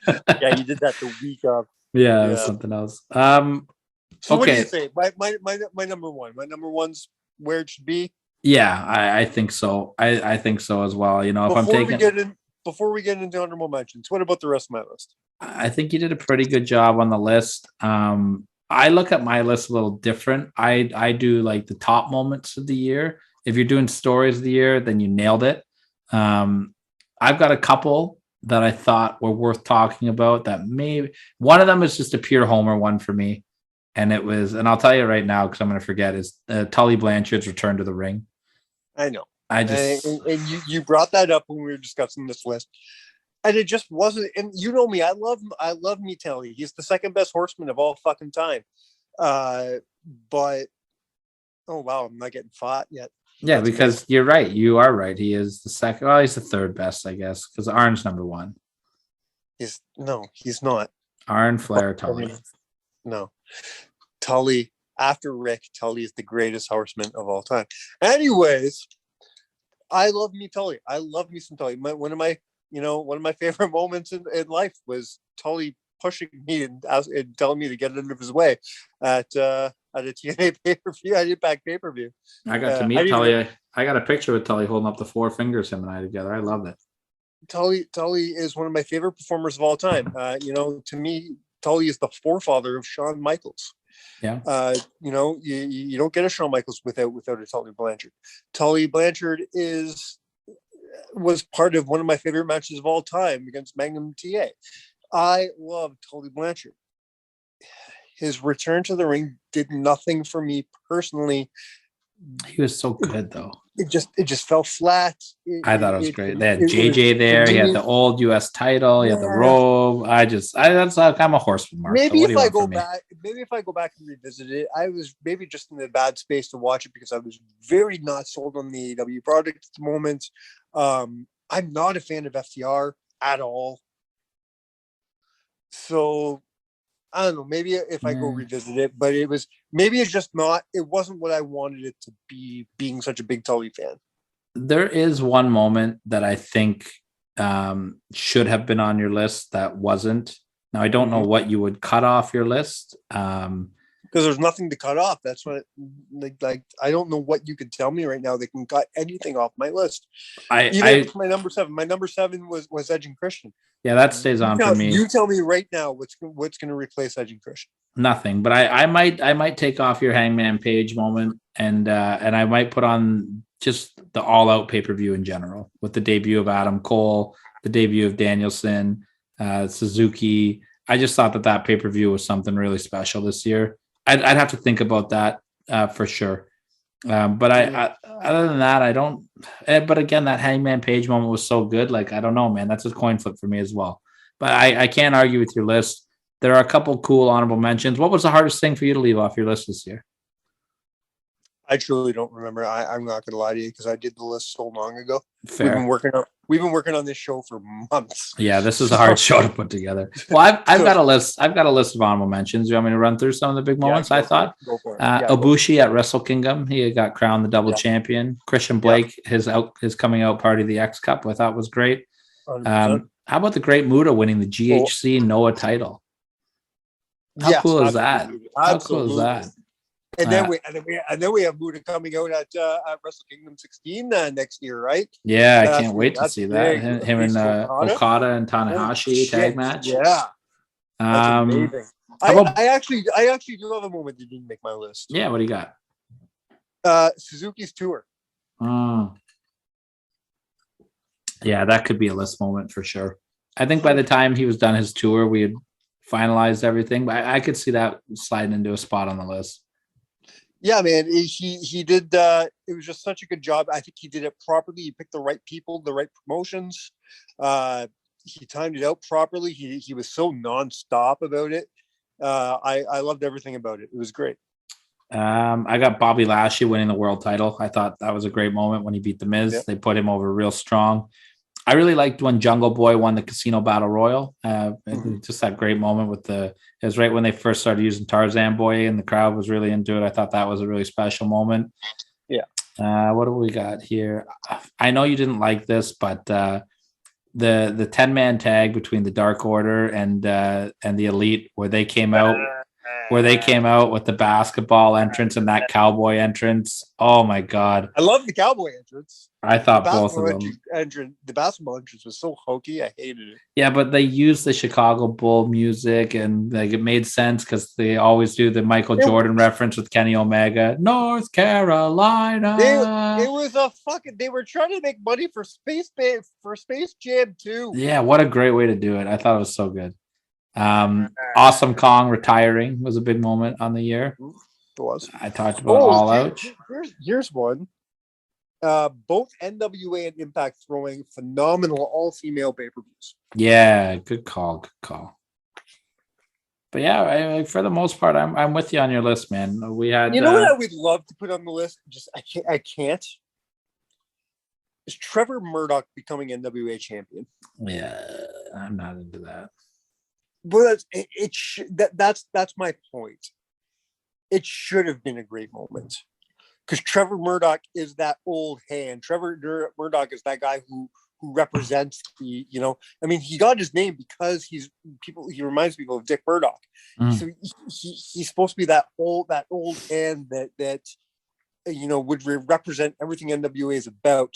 And to take it off and Nick Aldis, who held it for like 1,000 and some days, it should have been a big deal. And it wasn't. And that's sad to me. Yeah, fair.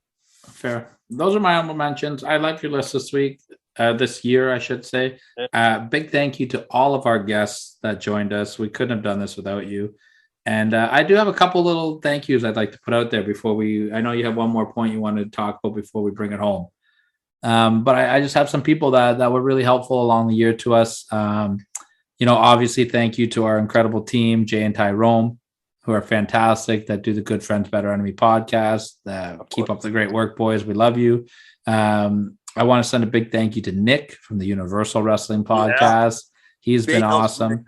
Whether, just an all-around great guy to shoot the shit with. He's been on Good Friends a lot of times. He's helped us with a lot of logo designs and graphic work as well. So got to give a big thanks to him. Check out his podcast, the Universal Wrestling Podcast. He does great stuff. Got to say big thanks to James, who's just rebranded his podcast from That 90s Wrestling Podcast to Primetime Conversations. I think he's going to be launching in the new year, and his first guest is going to be Cone from Sum 41, which is a fun interview there. Weird. Yeah, he's going out, not just wrestling anymore. He's doing everything. Cool. Yeah, and then of course he's got the Cafe de Rene, which Cafe de Rene, yeah, which is doing great things. Yeah, absolutely. So big thanks to James for being there for us this year as well. Of course, what we're talking about, people, Jonah as well, always a big fan. Hopefully he gets back in the saddle, gets doing some recording again soon. We missed his show, Rewind, Relive, Recap, but Jonah's been a big help behind the scenes, always with great feedback, always with great helping with edits and all that stuff. And they like to make fun of us because we're the old boys, but they're all great helps for that. Anthony as well. He does so much to help me out.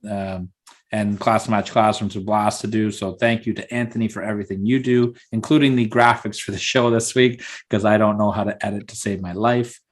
You got anybody you want to thank, Mike? Oh, yeah, man. I got a ton. I'll start off by thanking both our wonderful wives. Yes. Lauren and Victoria for being so patient with us and letting us do our thing and not giving us too much shit. So thank you to both, especially Victoria, who not only puts up with our shit, but has been a real physical help during the show too. So, helps us figure out shit because we're old. She's watching the dog right now as we speak, because I was going to watch him, but then he ate her underwear and pissed on my couch, and that was the end of him. So upstairs you go. Really want to thank Sean Gibson and the team at Barry Wrestling. Yeah, that was going to be my next one.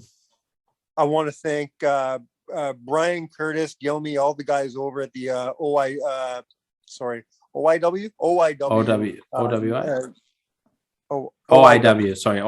OIW network.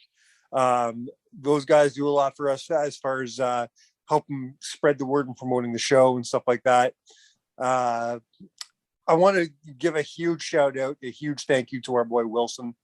Yeah, love Wilson. Always fun to have at the Barry Show is with us. I know he listens to the show, and of course our listeners, man. I can't point them all out, but I do want to point out the ones that really go out of the way for us. Guys like Rob, of course, we talk about a lot on this show. Rob, thank you so much for your 100% loyalty to the show. Steve Bourne, Adam Contant, Jeff DeHaan, Matt Sookram. I know I'm missing some. Kerr. There's so many people listening to the show. Kerr, thank you so much, guys. It means the world to us, and we know we're getting more and more listens. I mean, every week we look at our Spotify accounts, and they're getting higher. We look at our YouTube list, and they're getting higher and higher. You know who I want to thank too? Indirectly, because he has no idea what he's done for us, is Nikita Koloff. Yeah, thanks, Nikita.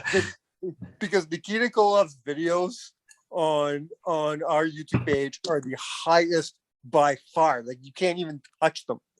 Like, we have a couple videos that are like 1,000 or 2,000, and then Nikita's video is currently at 28,000 views. So Nikita, you don't know what you've done for us, but thank you very much, man. We love you. Yeah, I want to send a thanks to Holden Albright and to Corey Stone and Sean Gibson. I know you said Sean already, but just for letting us live out one of my dreams and getting a spot in a wrestling match, even though I didn't do anything except for get pushed in a wall. But they took our table, smashed it through. That was a personal highlight for me. I have a piece of that table cut up and signed by them, and it's in my display case framed. And that was a special moment for me, and just something I never thought I'd be a part of. So big thank you to those guys. And of course, lastly for me, every guest that we've had on the show this year, from Bill Apter to Lenny Leonard to Ian Riccaboni to like, we've had so many Carrie Silken, so many great people on the show this year. Can't even count them all. It's been a hell of a successful year, and to have you guys on here to give us credibility means a lot to us. Yeah, and last but not least, thanks to you, man. Living out another dream with you. I couldn't pick anybody better to do it than with you. So well, I think that's a great segue. Before we say our goodbyes and wrap this up, that's a great segue to go into. Let's just pick a few moments, man. What are the highlights of 2021 for you? when it comes to this show, what were your favorite moments of Counted Out 2021? Let's just not even waste any time and get to what both of our favorite moment of the year was. The number one, it's Bill Apter. 100% Bill Apter. The Bill Apter interview was my favorite moment of this year. That was back in April. It's my favorite moment that I've had in both my podcasting and personal life. I met my hero, man. Yeah. I said this on the show with Bill, but I meant it. When we were kids, all my friends wanted to be Hulk Hogan. I wanted to be Bill Apter. Mm-hmm. That was by far the best moment for me. I'm with you. Bill Apter, someone I always looked up to, and what a great guy, and the stories he can tell. And I think we're going to get Bill to come back on pretty soon. Oh, we're definitely going to have Bill soon enough. For me personally, that's my number one for sure. Getting to do media for Impact Wrestling was real cool. We had Diener come on the show. That was at the beginning of the year. Of course, Nikita Koloff was this year, which was really big for me. There was a moment I was really proud of for you was your interview with Mike Herman. Yeah, me and Adam jumping on with Mike Herman was definitely a highlight for me. I wish the Wi-Fi didn't suck so much and that the quality was better, but the conversation itself was fantastic. Our interview with Ian Riccaboni is one of the highlights for me. Yeah, he was cool. Riccaboni is one of the standouts of current Ring of Honor for me. So to talk to him was something really special. One of my favorite days that we had this year, Mike, was the day that we interviewed Kerry Silkin. That was such a fun day, and I'll tell the listeners, the backstory is what a messed up day. That day started so shitty and just turned into something so special. Yeah, we Mike had messaged Kerry Silkin probably 3 weeks prior, and these guys get a lot of messages. It's tough to see it, and it was a Monday night. I'll never forget it. And all of a sudden, I just check on Instagram, and Kerry Silkin has sent a message.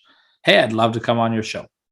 Great. Hey, Kerry, when do you want to set? You want to set up, maybe next week? Do you want to set something up tomorrow? He's like, how about tonight? How about in 2 hours?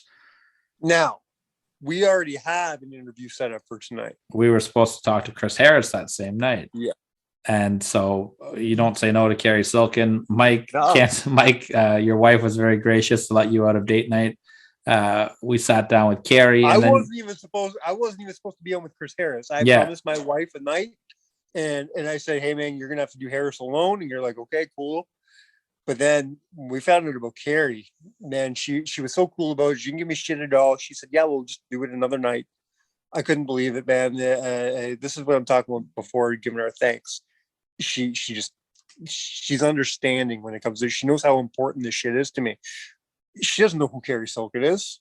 She doesn't care who Kerry Silkin is, but she could tell by the way I talked about him that he was a big deal to me. Yep. And if he's a big deal to me, that means something to her, which is amazing. It just proves to me that I picked right when it came to I lucked out, as they would say, when it comes to the dating pool. Yeah, absolutely.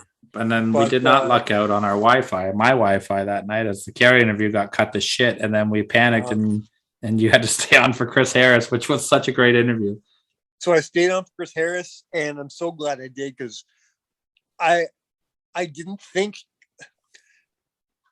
like in the beginning of Chris's interview, he was kind of deadpan at first, and especially like off air. So I'm like, oh shit, he's not going to give us anything. This is gonna just be garbage. And I was still high on Kerry, so I'm like, okay, let's just do this and get through it. Man, it took Chris Harris a whole minute and a half to shake it off and get used to us. And we all just gelled really well. One of my favorite interviews. Yeah, absolutely. That was a fun night. Something I'm really proud of for us is sponsoring the Barrie Wrestling All Ontario Cup. That was awesome. Everything we did involved in Barrie Wrestling this year, I keep very close to my heart. From sponsoring and promoting the All Ontario Cup, to being at as many shows as we were able to be at, to having a bunch of wrestlers on our show and becoming friends with some of these guys was very special to me. Another highlight, a lot of people will find this silly, but I think it's cool, was getting our logo on the cover of the Chinlock Wrestling calendar. It's framed in my office. Yeah, man. Yeah, it's cool. Something I'm proud of that we did is the creativity of some of our lists this year. Yeah. We always try to be creative with our lists. Sometimes we do, like the top 7 Shawn Michaels WrestleMania matches or whatever. You know what I mean? Top 7. Sometimes you got to give people, the obvious, because I guarantee there's going to be people sitting there going, well, when are they going to do this? So every once in a while, you got to give them the obvious, right? I thought, some of this, I really enjoyed the rookies, top 7 rookie years. I thought that was a fun list that we did. You did that great one with Colby Durst, which was a fun one, the women's division. We did Kings of Wrestling. We did top 7 one night stand moments. Kings of Wrestling, the one you totally fucked up. That Kings of Wrestling. Yeah, the one Triple H isn't a king. I don't care what you say. The only person that can say they're a king is Jerry Lawler. He didn't have to win it; he just earned it. NWO moments was really fun. Dream matches that only happened once. SummerSlam entrances. It's just scrolling through all these top 7 submission / I quit matches, Unforgiven matches. Top 7 Mankind versus Undertaker feud moments. I like the creativity that we came up with throughout the year. I'm proud of us. Me too, man. Me too. And it's just going to keep going. 2022 has so many potential great lists. I'll throw a spoiler out, man. One of the first shows in January, I'm going to be doing the best GCW pay-per-views of 2021. Yes, and I'll be taking that week off because I don't know anything about that. You need a better host. Promised you were going to stick around so you can learn something. But I am going to bring on a guest or two. We might do our very first 4-man panel on the show. Holy shit. Because I got my friend Andrew Walsh coming on the show, no relation. And my friend and yours, I didn't tell you about this yet. I wanted to tell you on air. My boy, the Elastic Mark is back together, baby. No. Danny Franchise will be on the show to talk some GC dub. Oh my God, we're gonna get cancel cultured. I love it. Well, at least you're gonna be here to be the referee. If it was just me and Danny, you'd be fucked. Yeah, that might have to be a YouTube. That might have to be a special show that I might have to accidentally lose that footage. I don't know. We'll see. Like the first time me and Danny did a show. Yeah, no, you guys were pretty good. I've only let you and Danny be together once by yourself. It was for a watch along. What happened to the footage? No, that wasn't my fault though. That was Anchor's fault. I was on that show. He was well behaved, kind of. He was kind of well behaved on that one. Hey, man. If he doesn't big time us like he did our year-end show last year. We did a watch along. We did great numbers. Yeah, you guys are over. Whatever. The last thing I want to say before we go ahead and wrap this up is stick around because new year, new look is coming. Yeah. I got nothing else to say right now. But we will still drink a lot. I expect a lot of cool changes to count it out, but the foundation of what we are is never going to change. Yeah. We're pieces of shit who like to drink and talk about wrestling. That's it, man. We're two marks who just want to fucking talk wrestling. We're going to yell at each other and we're going to talk about how much we love this fucking weird thing that we call professional wrestling. And I made a New Year's resolution, eh? Yeah, what's that? I'm going to teach you how to put together a top 7 list that doesn't suck. It's my turn to do the candidate list this year, right? Ah, fuck. You're going to fuck it all up. Take us home, man. Take us into the new year. Let me start off by saying, man, I love you. Happy New Year to you. Happy New Year to everybody out there. I love you guys too. Man, here's to big things coming. On behalf of the most amazing stories this year had to offer, we have been counted out.